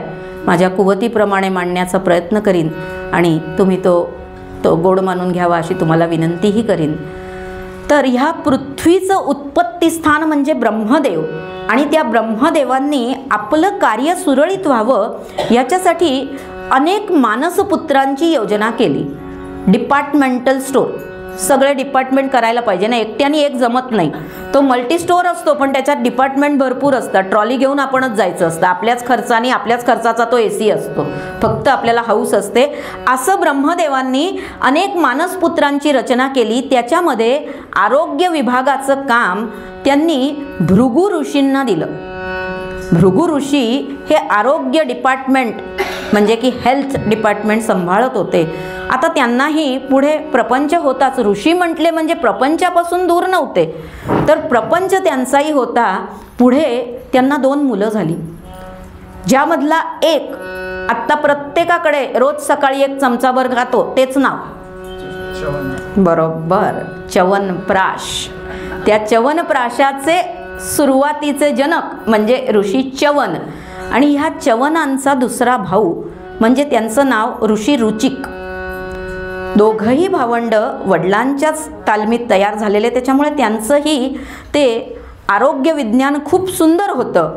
आणि वडिलांनी जितकी प्रगती केली नव्हती, पुत्र व्हावा ऐसा गोंडा ज्याचा तिन्ही लोकी झेंडा, त्या पुत्रांनी त्याच्यापेक्षा पुढे जाऊन प्रगती केली होती. आणि असे ते रुचिक ऋषीही आपल्या जो आयुर्विज्ञान म्हणतो त्याच्यात खूप हुशार होते, पारंगत होते. वय झालं, उपवर झाले होते, पण त्या काळात स्वयंवर हा प्रघात होता. आणि त्या काळात असं होतं की योग्य पुरुषाला योग्य कन्या देण्यात यायची. बरेचदा ऋषींकडे राजकन्या आल्या आहेत, राजकुमारांकडे ऋषिकन्या आल्या आहेत, असे अनेक उदाहरणं आपल्याला पुराणांमध्ये सापडतील. असंच काहीसं झालं. उत्तरेकडे असलेला गादी नावाचा राज्याचा राज्यकर्ता गादीराज, त्या गादीराजाला एक कन्या होती, तिचं नाव होतं सत्यवती. आता त्या काळात मी जसं म्हटलं तसं प्रत्येकाला आपला नवरा शोधण्याची मुभा होती त्या मुलींना, किंवा तिच्यासाठी कर्तृत्ववान मुलगा शोधायला तिचे पालन करते किंवा वडील असा काहीतरी तिथे पण ठेवायचे की जेणेकरून एक होतकरू तरुण हातात यायचा. आत्ता काही कळायचं नाही, आत्ता डिग्र्या दाखवायच्या, सर्टिफिकेट खोटी आणि नंतर सगळं हंबक निघायचं, असं तेव्हा होत नव्हतं. कारण की परीक्षा तिथे भरदरबारातच असायची. आणि असा स्वयंवराचा पण त्या गादीराजानं सत्यवतीसाठी केला. गादीराजे पण तो केला, गादीराजे पण तो केला, निज कन्येच्या स्वयंवराला, निज कन्येच्या स्वयंवराला, सहस्र कृष्ण पदवारू जो देई तो मज जा माता, सहस्र कृष्ण पदवारू देई तो मज जा माता, तो मज जा माता, तो मज जा माता. काय सुंदर पण होता हो, ऐकण्यासारखा पण आहे. त्यांनी अशी अट घातली की मला 1000 घोडे द्यायचेत. किती सोपं आहे ना, 1000 घोडे देणं काही कठीण काम नाही. पण असे 1000 घोडे हवे की ज्याचं सबंध शरीर उज्ज्वल म्हणजे पांढरं आहे आणि फक्त 4 पायांची खुरं आहेत तीच काळी आहेत. किती अवघड झाला. एकच प्रण 5 मिनिटात बदलला गेला. कारण की त्याला हे माहिती होतं की हे करणारा होतकरू असेल, असे सहस्त्र अश्व शोधून आणणं सोपं काम नाही. आता ही वार्ता रुचिक ऋषींच्या कानी आली. देशोदेशी जाऊन जर असे शोधले असते तर अनेक वर्ष गेली असती. म्हणून त्यांनी काय केलं की त्या आयुर्विज्ञानाच्या क्षेत्रात असल्यामुळे त्यांची ये जा इंद्र दरबारी होती. त्यांनी इंद्राला सांगितलं मला असे सहस्त्र वारू पाहिजे, असे सहस्त्र घोडे पाहिजे. इंद्र म्हणे देत नाही, उद्यापासून तुझं डिपार्टमेंट बंद. इंद्रानी 1000 पांढरे घोडे की ज्यांचे पाय काळे आहेत, म्हणजे याच्यावरनं हे लक्षात घ्यायचं की तो होतकरू किती होता. इंद्रापर्यंत ज्याची पोहोच आहे हे त्याच्यावरनं सिद्ध होत होतं. आणि त्यांनी आणून ते घोडे दिले आणि आपल्या केलेल्या अटीप्रमाणे सगळं योग्य होतं. म्हणून रुचिक ऋषींचा आणि सत्यवतीचा विवाह झाला. एक राजकन्या ऋषिकुळात आली आणि आता काही काळ गेल्यानंतर तिच्या गर्भाधानासाठी एक विशेष योजना रुचिक ऋषींनी केली. स्वतः आयुर्विज्ञान तज्ज्ञ होते. जो डॉक्टर असेल त्याच्याकडचा मुलगा तंदुरुस्त यावा हे आपल्यालाही वाटतं. नाही आला तरच आपण म्हणतो की डॉक्टरकडे असं. तसं त्यांनी ती योजना तयार केली. पण तो काळ असा होता मंडळी की त्यात आपले जे तंतू आहेत ते तेव्हा जुळले जात नव्हते. ती जी गादी राणी होती म्हणजे की सत्यवतीला भाऊ नव्हता, एकटीच कन्या होती. म्हणून गादी राणीने आपल्या जावयाला सांगितलं की तुम्ही जशी योजना सत्यवतीसाठी करताय तशी मलाही अपत्यासाठीची काहीतरी औषधं द्या. आता त्या काळामध्ये ते सांगितलेलं ऋषींनी म्हणजे अगदी निर्मळ मनाने ते स्वीकार केलं आणि त्याची तयारी केली.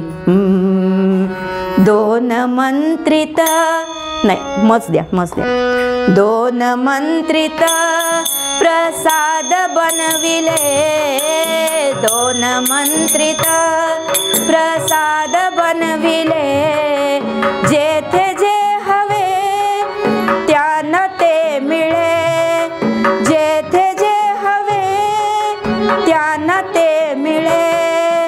शौर्य मुख्य तो राजगुणाते, शौर्य मुख्य तो राजगुणाते.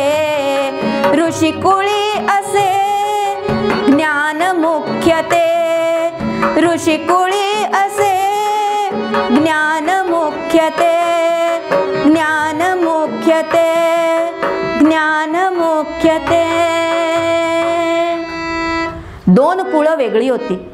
जो राजपुत्र होणार आहे त्याच्याजवळ शौर्य हवं, तो काहीसा धीट हवा, काहीसा युद्धकलेत पारंगत होणारा हवा, शूरवीर हवा, आणि स्वतः ऋषिकुळ आहे त्याच्यामुळे स्वतःकडे येणारं अपत्य हे ज्ञानवंत हवं.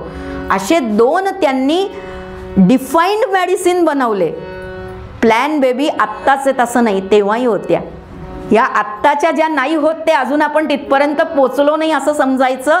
दोन ते चरू बनवले प्रसादाचे, आणि त्या काळचा नियम होता कोणचंही असं आशीर्वाद रूप औषध घ्यायचं असेल तर पहिले स्नानविधी करायची. स्नानविधीला माय लेकी निघाल्या आणि आईच्या मनात किंतु आला की रुचिक ऋषींनी आपल्या बायकोसाठी नक्की काहीतरी उत्कृष्ट बनवलं असणार आणि माझ्यासाठी काहीतरी काकणभर कमी केलं असणार. आणि हा किंतु आल्याबरोबर त्यांनी सत्यवतीला तिने सांगितलं, अगं मी माझं लुगडं विसरले ग, तू जा नदीवर, मी मागून लुगडं घेऊन येतेच. आणि ज्या जागा रुचिक ऋषींनी दाखवल्या होत्या त्या जागेच्या स्थानाची सत्यवतीने आदला बदली केली, त्या गादीराणीने आदला बदली केली. दोघी जणी आंघोळ करून आल्या, त्या चरूतल्या त्या औषधाचं त्या पायसाचं प्राशन केलं आणि दिवसकाळ जाता गर्भधारणा झाली, पुत्रवती झाल्या.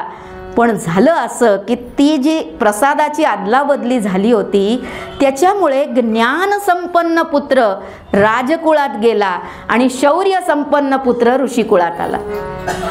आता शौर्य संपन्न मुलगा कोण आणि ज्ञानसंपन्न मुलगा कोण लगेच सुटफूट लागते की नाही? नाही सांगितलं तर संध्याकाळी मला रात्री फोन करालो ताई, तो राहिला प्रश्न. तर हा ज्ञानसंपन्न मुलगा म्हणजे ज्याने ओम भूर्भुवस्वः तत्सवितुर्वरेण्यं भर्गो देवस्य धीमहि धियो यो न प्रचोदयात्, गायत्री मंत्राची ज्यांनी निर्मिती केली, ज्यांनी प्रतिस्वर्ग निर्माण केलं त्रिशंकूसाठी, असा राजर्षी विश्वामित्र म्हणजे तो त्या सत्य गादी राणी आणि गादीराजाचा मुलगा की ज्याच्यामध्ये ते ऋषी संस्कार होते. म्हणून पुढे जाऊन त्यांनी तपश्चर्या करून तो राजर्षी पदाला गेला. आणि आता इकडचा विचारच राहिला ना. आता इथे बसलेल्या प्रत्येकाला मी विचारते, तुमच्याकडे जेव्हा भांडी वाजतात, आहो तापतात, तेव्हा काय म्हणता? कोण आहेत? अगदी बरोबर, काकांनी लगेच सांगितलं मला, जमदग्नींचा अवतार आहे म्हणता की नाही?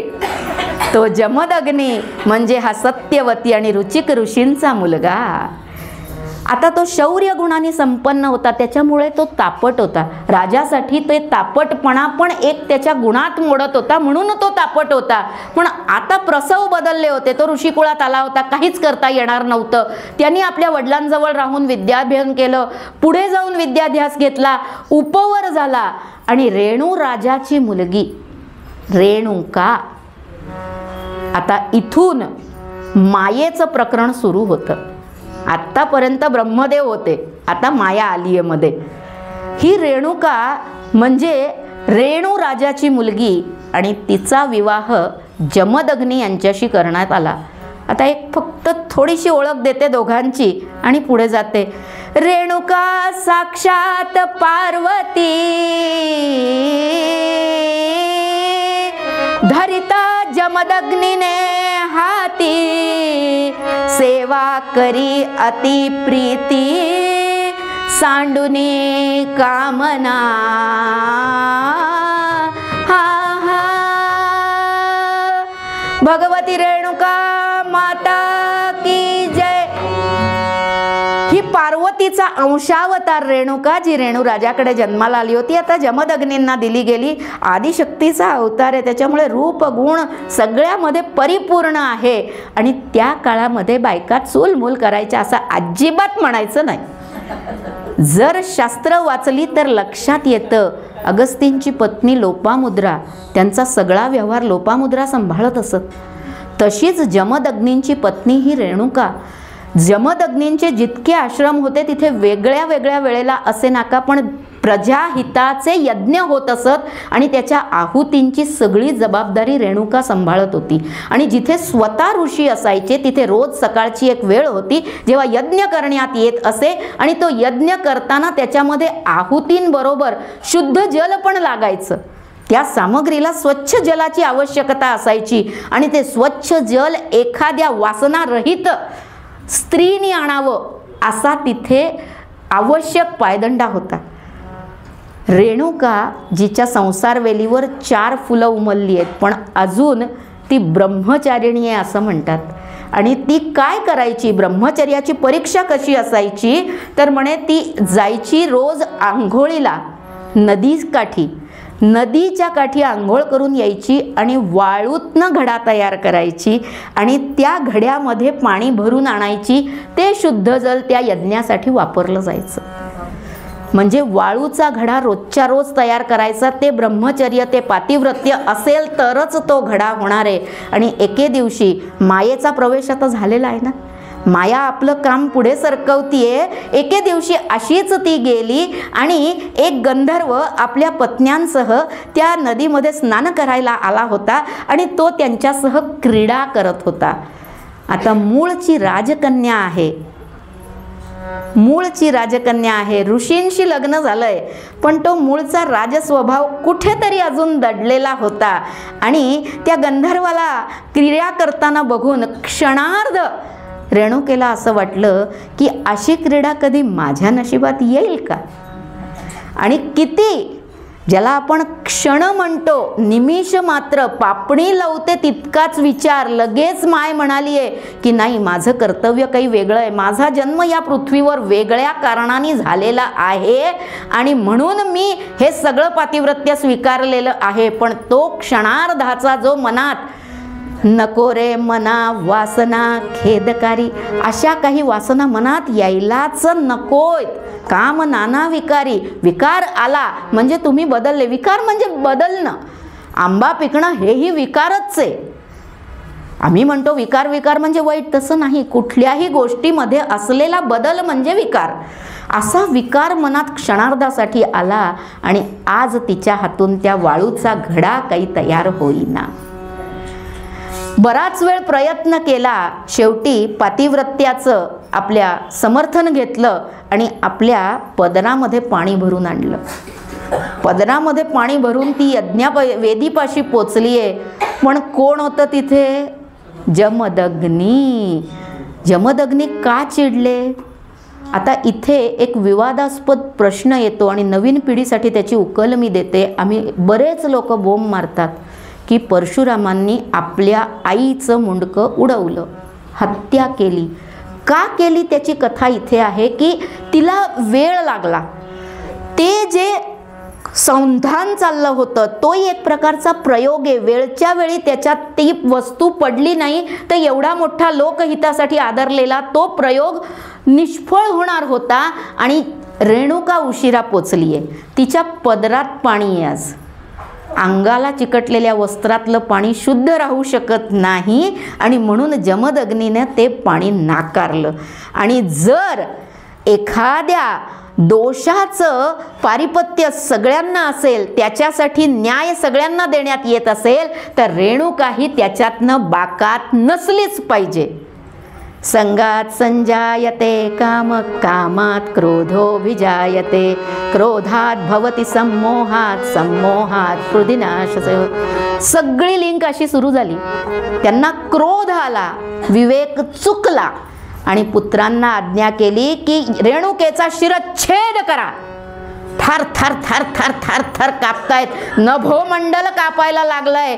जमदग्नींच्या डोळ्यातनं ज्वाळा जणू काही निघतायत आणि एक एक पुत्राला आज्ञा करतायत तुमच्या आईचा शिरच्छेद करा. एका मागे एक 4 पुत्र आली आहेत. वडिलांनी बोलवलं म्हणून आली, पण आईचा शिरच्छेद कुठला पुत्र करेल? प्रत्येक पुत्राने नाही सांगितलं आणि क्रोधायमान झालेले जमदग्नी सारासार विवेक विसरले. तिथे त्यांनी त्या पुत्रांना भस्म केलं.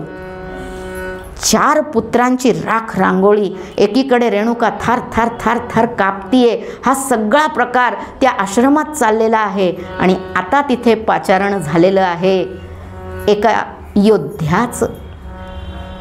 कोण होता हा योद्धा? प्रबलमती तेजवंत भृगुवंशी, प्रबलमती तेजवंत भृगुवंशी, पुत्र घेई तो रामदेव अंशी, जन्म घेई तो रामदेव अंशी, गोत्र नामे संबोधि लोक जाला, गोत्र नामे संबोधि लोक जाला, म्हणून म्हणती भार्गव राम त्याला, म्हणून म्हणती भार्गव राम त्याला, म्हणून म्हणती भार्गव राम त्याला. कसा होता? प्रबलमती होता, तेजवंत होता, भृगुवंशाचा अंश होता आणि सगळ्यांना रमवणारा, म्हणून याचं नाव राम ठेवण्यात आलं होतं. पण हा राम जो होता ना, तो त्याच्या कुळनामाने ओळखला जायचा, म्हणून लोक त्याला भार्गव राम म्हणायचे. काय म्हणायचे? भार्गव राम. आता बाप तैसा बेटा. जमदग्नी यांना शस्त्रास्त्राची आवड होती, ती आवड द्विगुणित होऊन या भार्गव रामाकडे आली होती. असं म्हणतात की भार्गव रामांनी शिवांची तपश्चर्या करून 41 शस्त्र मिळवली होती आणि तरीसुद्धा त्यांचा त्या शस्त्रासाठीचा शोध थांबला नव्हता. त्याच्यासाठीचा मनात असलेला जो आशय होता तो थांबला नव्हता आणि म्हणून त्यांनी आणखीन एक शस्त्र मिळवायचं ठरवलं होतं. शस्त्रे 40 आणि एक,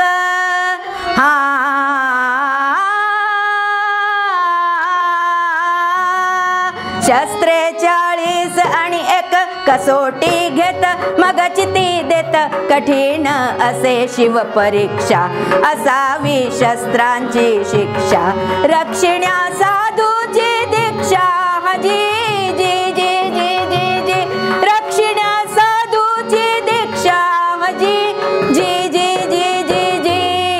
परशुचा वार तो भारी, परशुचा वार तो भारी, दंताच्या वरी झेली विघ्नहारी, शिष्य तो अलौकिक झाला, शिष्य तो अलौकिक झाला, गुरु तो गणराज रिझला, गुरु तो गणराज रिझला, भार्गव परशुराम झाला, जी जी जी जी जी जी, भार्गव परशुराम झाला, जी जी जी जी जी जी. 40 आणि 1 शस्त्र शिवांकडनं मिळवली आहेत, कठीणात कठीण परीक्षा देऊन मिळवली आहे. पण अजून परशु मिळवायचा होता, जो भगवंत गणपतीच्या हातात होता. आणि कैलास शिखरावर जाऊन गणपतीशी युद्ध करून हे परशु जेव्हा त्यांनी प्राप्त केलं, तेव्हा या भार्गव रामाचं नाव आता परशुराम झालेलं आहे. असा तो परशुराम. आणि आज वडिलांनी त्याला पाचारण केलंय म्हणून तो आलेला आहे. आणि त्यांनी बघितलं कसं असतं ना मंडळी, की आम्ही काय करतो ह्याच्या मागचा सार ओळखणं गरजेचं असतं. कर्मजात आता प्रकृतीच्या माथा, लावणी तत्वता मुक्त झालो. मुक्तीसाठी तुमचं कर्मजात झालंच पाहिजे. कसं करायचं? वडिलांनी त्यालाही तेच सांगितलं की तुझ्या आईचा शिरच्छेद कर. झट दिशी परशु मारुनी, पट दिशी मान मोडुनी, झट दिशी परशु मारुनी, पट दिशी मान मोडुनी, चट दिशी दिली टाकुनी, पट दिशी मेदिनी वरी, झट दिशी दिली टाकुनी, पट दिशी मेदिनी वरी, शिर तुटता चळ चळ चळा, रक्त वाहे भळ भळ भळा, शिर तुटता चळ चळ चळा, रक्त वाहे भळ भळ भळा, जरी राम पाहे डोळा, त्याचा न दाटे हो गळा, जरी राम पाहे डोळा, त्याचा न दाटे हो गळा, त्याचा न दाटे हो गळा, त्याचा न दाटे हो गळा. राजाधिराज प्रभु रामचंद्र भगवान की जय. सद्गुरुनाथ महाराज की. तपस्येचं तेज त्या परशुरामाकडे होतं. वडिलांची आज्ञा मानली आहे. परशुनी पटकन डोकं उडवलंय. ते डोकं खाडकीने जाऊन खाली पडलंय. घाळ घाळ घाळ घाळ रक्त वाहतंय. पण राम स्थित प्रज्ञ होऊन बघतो. डोळ्यातनं अश्रूचा थेंब नाहीये. का? मातृप्रेम नव्हतं? होतं, पण वडिलांची आज्ञा होती आणि वडिलांची आज्ञा ही परीक्षा होती हे रामाला कळलं होतं. कारण त्याला माहिती होतं की माझ्या वडिलांच्या तपश्चर्येमध्ये ते तेज आहे की ते त्या आईला आणि त्या 4 भावंडांना परत जीवित करू शकतात. फक्त जन्म मरणाची लोपली ते वार्ता, सुखे आले हाता ब्रह्मपद. त्यांचा तो क्रोध शांत व्हायची गरज होती. आमचा जन्म मरण पण बरेचदा क्रोधाच्या आहारी जाऊनच होतो मंडळी. क्रोधच आमचा मारक ठरतो. बरीच उपासना झालेली असते पण क्षणार्धाचा क्रोध त्या सगळ्या उपासनेला भस्मसात करतो. आणि त्याचंच प्रतीक म्हणजे ही कथा आहे. जमदग्नी आणि रेणुकेचे पुत्र जे साक्षात पार्वतीचे पुत्र आहेत, जे साक्षात शंकरांचे पुत्र आहेत, त्यांना असं मरण असावं का? नाही, मायेची लीला चालली आहे ही सगळी. आणि वडिलांनी सांगितलं, वा रामा वा, माग तुला काय देऊ. आणि पटकन रामाने सांगितलं, ही माझी आई आणि हे माझे भावंड पुनर्जीवित करा महाराज. आणि नुसते पुनर्जीवित करू नका, झालेल्या प्रकाराची माझ्या आईला जाणीव सुद्धा न राहावी, स्मृती न राहावी अशी तिला जीवित करा.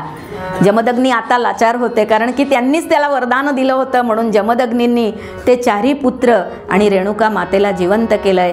रेणुका माता आज त्या स्थानी प्रतिस्थापित झाली आहे कारण एका ह्याच्यातनं परत तिला जन्म मिळालाय. आणि त्यानंतर रेणुका मातेचा वध झाला. वडिलांच्या सांगण्यावरनं केला तरी मातृहत्येचा दोष लागला. म्हणून हे जे परशुराम होते ते तपस्या करायला निघून गेले. कारण कोणचंही काम, कोणचंही पाप केलं की त्याचं प्रायश्चित्त घेणं आवश्यक आहे. ते तुम्ही जाणून करा का अजाणतेपणे करा, प्रायश्चित्त करावंच लागतं. आणि म्हणून आपला स्थान सोडून परशुराम निघून गेलेले आहेत. मायेनी पान पलटलंय. आता चॅप्टर नंबर 2. इकडे परशुराम गेले आणि त्या प्रदेशाचा राजा, त्या प्रदेशाची राजधानी म्हणजे माहिष्मती. जुनं कळी लोकांना कळो न कळो, आजकालच्या पोरांना माहिष्मती बरोबर कळतं. का कळतं? आला उत्तर, बरोबर आला, बाहुबली. तर त्या माहिष्मतीचा राज्य करता ज्याचं नाव होतं कार्तवीर्य अर्जुन, ज्याला आम्ही सहस्त्रार्जुन नावाने ओळखतो, जो भृगुकच्छ प्रदेशात होता. आणि भृगुकच्छ प्रदेशापासून त्यांनी बाकी सगळं काबीज केलेलं होतं. तो कुठल्या तरी युद्धावर जाऊन येत होता आणि येता येता ऋषींच्या आश्रमामध्ये काही काळ विसावा घ्यायला आणि बरोबर ऋषींचं दर्शन करायला आला. त्यांनी विसावा घ्यायचं ठरवलं. माध्यान्नीची वेळ होती. आतिथ्य भावाप्रमाणे जमदग्नींना सांगितलं, राजन आलाय तर आता दुपारचं भोजन करून जा. राजा म्हणाला, महाराज मी एकटा नव्हे, माझ्याबरोबर बरंच मोठं सैन्य आहे. असे ना का? भगवंताची, रामरायाची, सद्गुरूची कृपा आहे, कशाची कमतरता नाही. तुम्ही शुद्ध होऊन या, तोपर्यंत मी तुमची पानं घेतो. राजाला विचार पडला, एवढ्या मोठ्या सैन्यासह ऋषी आदरातिथ्य करायचं म्हणतायत, असेल काहीतरी. म्हणून राजा गेला आंघोळीला. आंघोळ करतानाही विचार हातचे की काय देतील. ऋषी देऊन देऊन काय देणार? कंद, मुळं, फळं, याच्या पलीकडे ऋषींकडे काय मिळणार? पण जेव्हा सैन्यासह शुद्ध होऊन आला तेव्हा सिसमाचे पाट, चांदीचे ताट, पातळ वाटीसाठी चांदीच्या वाट्या, सुग्रास भोजन, चटण्या, कोशिंबिरीसह अख्ख्या सेनेला जमदग्नी आणि रेणुकानी तिथे वाढलंय. आणि त्या जेवणामध्ये जी चव होती ती राजाला अद्याप त्याच्या मुत्पाकखान्यात मिळाली नव्हती. म्हणतात ना, वासना आली की विकार आलाच. एक विकार आपण क्रोधातनं बघून आलो, दुसरा विकार आता रसनेतनं तयार झालाय. तो वासनेतनं झाला होता, हा रसनेतनं झालाय. राजाने ऋषींना विचारलं आणि ऋषींनी मन मोकळेपणानं सांगितलं की माझ्याकडे आहे ना राजा, होमधेनू नावाची गाय आहे आमच्याकडे अनेक राजकुमार, अनेक ऋषिकुमार कोणीही येतं शिकायला आणि काही वेळेस त्यांच्या भोजनाची व्यवस्था करायला वेळ राहत नाही, तेव्हा ती व्यवस्था व्हावी म्हणून आम्हाला देवलोकातनं ही होमधेनू देण्यात आली आहे आणि या होमधेनूचा प्रसाद म्हणून मी तुला सैन्यासह एवढं मोठं आणि एवढं सुग्रास जेवण देऊ शकलो. रसना 2 काम करते म्हणून आम्ही एकादशी करतो, जी आज आहे. रसना बोलण्यात नाही बिघडवते आणि खाण्यात नाही बिघडवते. बाकी सगळे आमचे इंद्रिय एक एकच करतात, पण रसना 2 कामं करते आणि म्हणून एकादशीला तिचं मान असतो. कर्मेंद्रिय आणि ज्ञानेंद्रिय दोन्हींचा संगम जिथे होतो ना, ती एकादशी असते, जी आज आहे. आणि आज तर पुत्रदा आहे, म्हणूनच एका वीरपुत्राची कथा तुम्हाला सांगतेय पुत्रदा एकादशी निमित्तानं. तर अशी त्या रसनेच्या आहारी गेलेला राजा म्हणतो, मला तुमची गाय द्या, ती होमधेनू तुमच्याकडे काय कामाची ऋषीवर. जर माझ्या राजवाड्यात आली तर समस्त राज्याचा प्रश्न मिटेल हो. अनेक लोक भुकेने तळवळत आहेत, त्या सगळ्यांना मी अन्न देऊ शकीन. जिथपर्यंत मी पोचत नाही तिथपर्यंत होमधेनू हे सगळं पोचवेल. बघा, त्याचा जो काही उदात्त आशय आहे ना, तो उदात्त आहे. माझ्या भोगासाठी हवी आहे असं त्यांनी नाही म्हटलेलं आहे. पण ऋषी म्हणाले की ही मला देवलोकातनं मिळालेली देण आहे आणि मला मिळालेलं दान मी तुला नाही देऊ शकत. दानाचं दान करता येणार नाही राजन, ते शास्त्राच्या विरुद्ध होईल, म्हणून ते नाही म्हणतायत. आणि रसनेच्या आहारी गेलेला राजा ऐकत नाहीये. शेवटी शास्त्रापुढे शस्त्र जिंकलं. एवढे सगळे शस्त्रदळाबरोबर आलेल्या त्या कार्तवीर्य सहस्त्रार्जुनांनी बळती होमधेनू नेलीये. चॅप्टर 2 चाललाय ना, म्हणून बळती होमधेनू नेलीये. आणि इकडे जमदग्नी आणि रेणुका शांतपणे बसून राहिलेत, कारण की शंकर पार्वतीला मायेचा हा अध्याय माहिती आहे, म्हणून ते शांत बसलेत. पण त्याच काळात तपश्चर्या करून परशुराम परत आलेत. जमदग्नींचाच वारसा आहे, क्रोधायमान. ती होमधेनू घेऊन गेला, पण त्या राजाला हे कळलं नाही की गायीपासनं वत्स वेगळं करू नये. ते वत्स त्यांनी तिथेच सोडलं होतं आणि ते संध्याकाळची वेळ झाली आहे, ते आकांत करतंय, ते आईसाठी हंबरडा फोडतंय. आणि ते बघून तो परशुराम जो आलाय तो भयंकर संतापला. त्याचं त्या वत्सावर प्रेम होतं. तो पटकन तिथे गेला आणि आई वडिलांना विचारलं, हे काय झालं, इथली आपली होमधेनू कुठे गेली आणि हे का भांबरतंय. होमधेनूला कधी तुम्ही जंगलात तर पाठवत नाही चारा घ्यायला, मग आज होमधेनू का नाही. जमदग्नींनी झालेला प्रकार सांगितला. आणि क्रोधात संजायते काम, कामात संजायते क्रोध. परत तीच साखळी सुरू झाली. क्रोधायमान झालेल्या परशुरामांनी पुढचं वाक्य न ऐकता परशु आणि बाण सगळं घेऊन त्या कार्तवीर्य सहस्त्रार्जुनाकडे प्रयाण केलंय आणि त्याच्या सीमेवर जाऊन सहस्त्रार्जुनाला ललकारलंय की मी तुला युद्धासाठी आव्हान करतो. अनेक औक्षहिणी सेना घेऊन कार्तवीर्य सहस्त्रार्जुन आलाय आणि इकडे परशुराम एकटे आहेत. दोन्ही खांद्यावरती बाणांचे भाते आहेत, हातामध्ये शस्त्र आहे, हातामध्ये धनुष्य आहे, फरसा आहे. आणि आव्हान केल्यावर कोणी सहस्त्र बाण सोडिते, कोणी खडगी फोडू इच्छिते, कोणी ध्वजा उगारिते, कोणी मुद्गर फिरवीत. राम ही खासा समरवीर, राम ही खासा समरवीर. एकटाच करीतो प्रहार, एकटाच करीतो प्रहार. ऐसी सेना उडा उडी यमसदनाती रामच धाडी, यमसदनाती रामच धाड, यमसदनाती रामच धाडी. अहो, औक्षहिणी सेना होती. एकेका वेळेला सहस्त्र सहस्त्र बाण सुटत होते. कोणी गदा फिरवतंय, कोणी मुदगर फिरवतंय, कोणी कवच तोडतंय, कोणी पाय तोडतंय, कोणी हात तोडतंय. पण त्या सगळ्यांना एकटा हा जमदग्नी कुमार परशुराम पुरून उरलाय. आणि आता सगळ्या सैन्याला यमसदनाला पोचवून फक्त कार्तवीर्य अर्जुन आणि परशुराम समोरासमोर आलेले आहेत. आणि आपल्या योग साधनेच्या बळावरती परशुरामांनी कार्तवीर्याचा तिथे अंत केलेला आहे.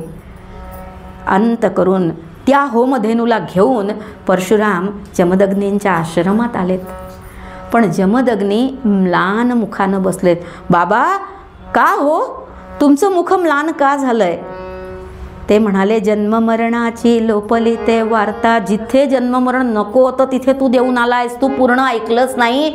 अरे रामा, जो राजा असतो ना तो विष्णूचा अवतार असतो, आणि त्यांनी जी गाय नेली होती ना ती लोककल्याणार्थ नेली होती. पण तू माझं पूर्ण वाक्य ऐकायच्या आतच गेलास आणि एका भक्त आणि सन्मार्गी अशा राजाचा वध केलास. आता तुला ह्याचंही प्रायश्चित्त घ्यावं लागणार. उद्या सकाळी यज्ञ करूया आणि त्यानंतर तुला मी प्रायश्चित्त देईन, असं म्हटलं. आणि त्या खंतापासून वाचायला परशुराम जंगलाच्या दिशेनं निघून गेलेत. कारण की शांती मिळाल्याशिवाय आता ह्याचं निवारण होणार नव्हतं, म्हणून जंगलात गेलेत. जंगलात जाऊन ध्यानस्थ बसलेत.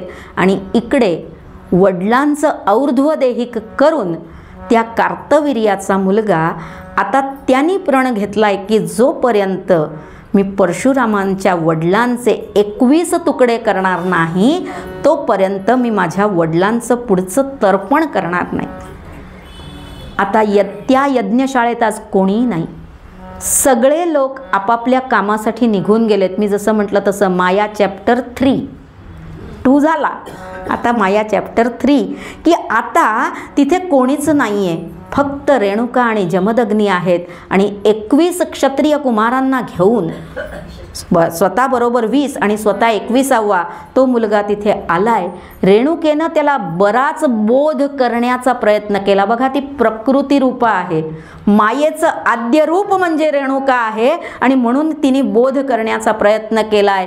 पण कामात संजायते क्रोधात, तो क्रोधात वश झालाय. पुढचा बुद्धिनाशो विनश्यती, ह्याच्या पुढे काहीच नाहीये. बुद्धीचा नाश झालेला आहे. सत्पात्री वडिलांचा सद्गुणी मुलगा आहे, पण क्रोधावेशामध्ये आपलं सगळं काही विसरला. आणि जितक्या वेळा रेणुका मध्ये आली तितके वार रेणुकेच्या अंगावर, आणि 21 तुकड्यांमध्ये जमदग्नींचा देह त्यांनी विदीर्ण करून टाकलाय. सबंध त्या यज्ञशाळेवर शोककळा पसरली आहे. रेणुका माता हंबरडा फोडून रडतीये. ते गाय आणि वासरू डोळ्यातनं टप टप टप टप टप अश्रू गाळतायत. सगळीकडे आज उतरतीची कळा लागली आहे. आणि ह्या सगळ्याचा परिणाम त्या वनातही जाणवला.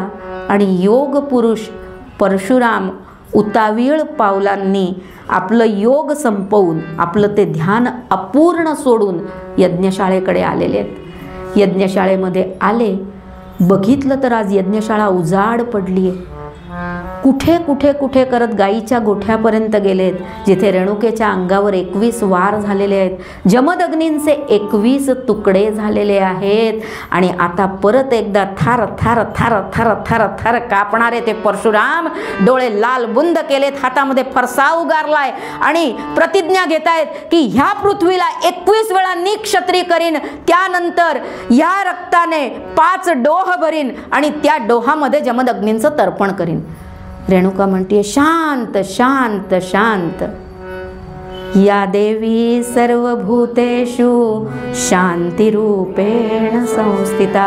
नमस्तस्यै नमस्तस्यै नमस्तस्यै नमो नमः. शांत रूपा रेणुका त्याला शांत राहायला सांगतीये. आणि त्याला सांगतीये की बाळा, तू एक अपराध केलायस, आता दुसरा करू नकोस. तू कार्तवीर्याला मारलंस, त्याचा अपराध तुझ्या डोक्यावर आहे. दत्तभक्त कार्तवीर्य त्या सीता यमसदनी थेल, त्या सीत्वा यमसदनी नेल. जरी कोपेल तुझवरी दत्त, काय करील जाण.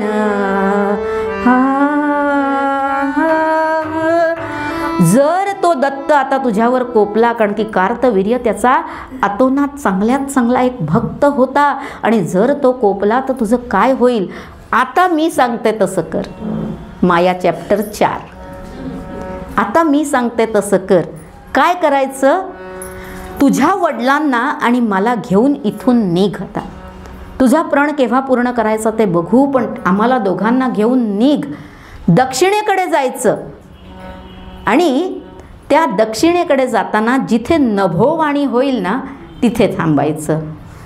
कावड घेतली भार्गव रामे, कावड घेतली भार्गव रामे, एक केशवताताचे ठेवे, एक केशवताताचे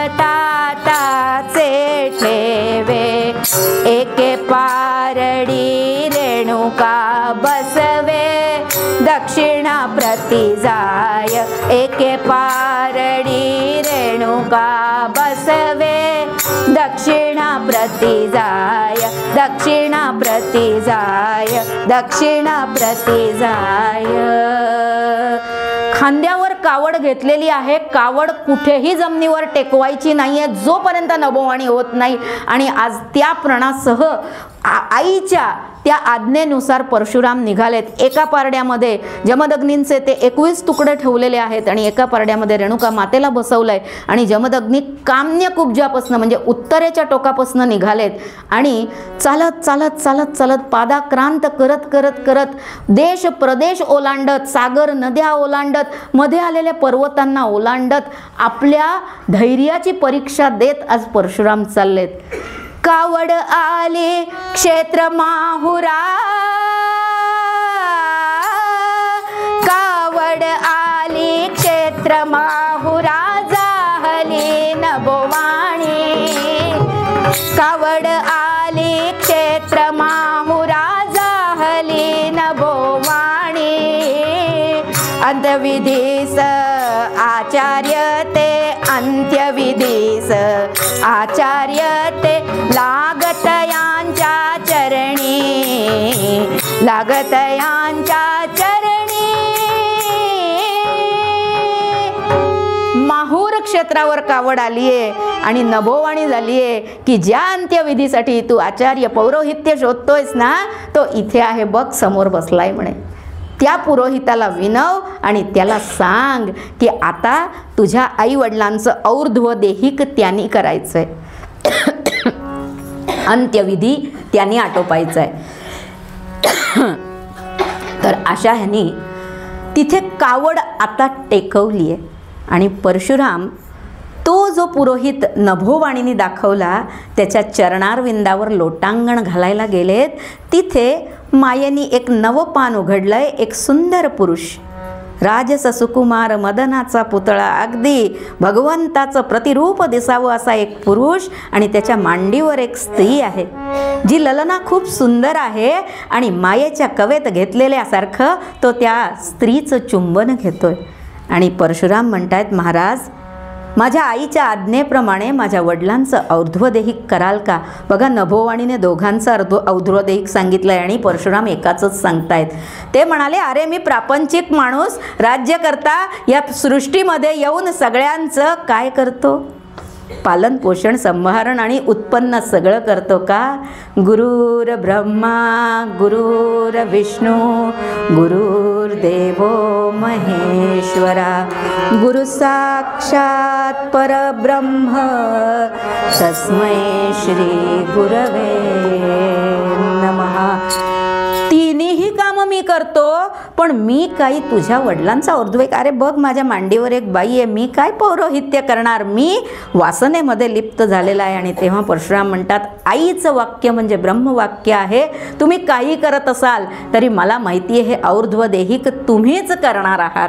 आणि आता और्ध्वदेहिक केलं त्या काळाच्या आवश्यकतेप्रमाणे जमदग्नींसोबत रेणुका सती गेली आहे. आणि सतीत्व पत्करत असताना तिने ती पावलं चालली आहेत. सती गुणाचा सगळ्यांना संदेश दिलाय. आणि इकडे आई वडील गेल्यावर भगवंताचा अंशावतार असे परशुराम सुद्धा धाय मोकलून रडतायत. माया प्रभावे राम हरपे देह भान, अंदितो चरण सांगा गुरुराया, सांगा गुरुराया. तव अपराधे मी पारखा मात पितया, मम अपराधे मी पारखा मात पितया, मम अपराधे मी पारखा राखा मात पितया. भगवंत, माझ्या क्रोधावर मी काबू ठेवू शकलो नाही, अनावर क्रोध झाला, तुमच्या भक्ताचा मी वध केला आणि त्याचं पुढचं पाऊल म्हणजे आज मी पोरका झालो. आणि भगवान दत्तात्रयांनी ते ऊर्ध्वदेही केल्यानंतर स्वतःचा हात दक्षिणेकडे वर केलाय आणि त्या हातामध्ये चलचित्र दाखवावं असं कैलास शिखरावर बसलेले जमदग्नी आणि रेणुका शंकर आणि पार्वतीच्या स्वरूपात दाखवलेत की बाळा, तू ज्याच्यासाठी रडतोयस ना ते एक ब्रह्म होते, ते फक्त मायेच्या अधीन होऊन एक रोल करायला, एक नाटक करायला आले होते. बघ तुझे आई वडील कोण आहेत, तू त्यांच्यासाठी शोक करण्यासाठी तू काही सामान्य माणूस नव्हेस रे, तू ही अंशावतार आहेस, बघ इथे कोण आहेत. आणि त्या हातामध्ये आपल्या आई वडिलांचं दर्शन केल्यावर परशुरामांनी जय जयकार केलाय. नमः पार्वती पते हर हर महादेव हर. आणि आता दत्त भगवानांनी त्याला पूर्ण रहस्य कथा सांगितली आहे की हे मायेचे खेळ होते, तुला ब्रह्मापर्यंत पोचायचं असेल तर माया सागर तळून जायला हवंय. तो जो तू कार्तवीर्याचा वध केलास ना बाळा, तोही कार्तवीर्याने माझ्याकडे मागून घेतला होता. त्याचा वध करताना किती वृक्ष जळतील याची नोंद वासुदेवानंद सरस्वतींनी त्या दत्तचरित्रात करून ठेवली आहे. ही कथा कदाचित प्रत्येकाला वेगवेगळ्या रूपाने माहिती असेल, पण आपण आधार म्हणून वासुदेवानंद सरस्वती स्वामी महाराजांचं दत्तचरित्र घेतलंय, ज्याच्यामध्ये हे सगळं लिहिलेलं आहे. म्हणजे मी कुठलीही गोष्ट माझ्या मनची सांगतेय असं नाहीये. भगवंतांनी जे सांगितलं ते तुमच्या पुढे सादर केलं आणि त्याच्या पुढे ब्रह्माचं पूर्ण रहस्य उलगडून त्यांना सांगितलंय.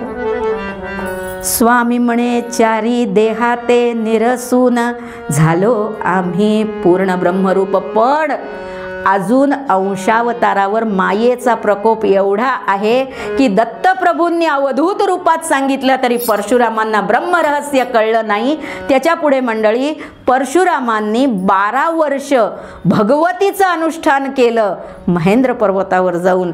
आणि तेव्हा आदिमाया भगवतीने रेणुका रूपात अनादि निर्गुण प्रगटली भवानी, अनादि निर्गुण प्रगटली भवानी. मोह महिषासुर मर्दनाला गुणे, मोह महिषासुर मर्दनाला गुण. त्रिविध तापाची करावया झाडणीन आईचा जोगवा, जोगवा मागेन आईचा जोगवा, जोगवा मागेन आईचा जोगवा, जोगवा मागेन. भगवती जगदंबा माता की जय. आदिशक्तीने प्रगट होऊन तिथे ब्रह्मरहस्य परशुरामांना सांगितलं आणि हे ब्रह्मरहस्य त्रिपुर सुंदरी रहस्य म्हणून पुढे प्रसिद्ध झालं, ज्याच्यामध्ये पूर्ण ब्रह्म आणि मायेच्या खेळाचा उलगडा आहे. त्यातलाच एक भाग म्हणजे दत्त भार्गव संवाद, जो आज मी तुमच्यासमोर सादर करण्याचा एक अल्पसा प्रयत्न केला. भगवंतांची कृपा आहे, नाहीतर हा संवाद बोलणं फार कठीण आहे. महाराजांची कृपा की त्यांच्या चरणारविंदात त्यांनी माझ्याकडनं ही सेवा रुजू करून घेतली. ही सेवा मी तुमच्यासमोर रुजू केली आहे. महाराजांच्या कृपेने हे सबंध चरित्र मी स्वतः लिहून काढून पद बसवून तुमच्यासमोर सादर करण्याचा प्रयत्न केलेला आहे. भगवत कृपा आहे म्हणून हे लिहू शकले, नाही तर ते शक्य नाही. माझ्या हाताने काही होणं शक्य नाही. फक्त मी एक माध्यम आहे. त्यांनी मला ही स्फूर्ती दिली, त्याबद्दल त्यांच्या चरणी सादर नमन.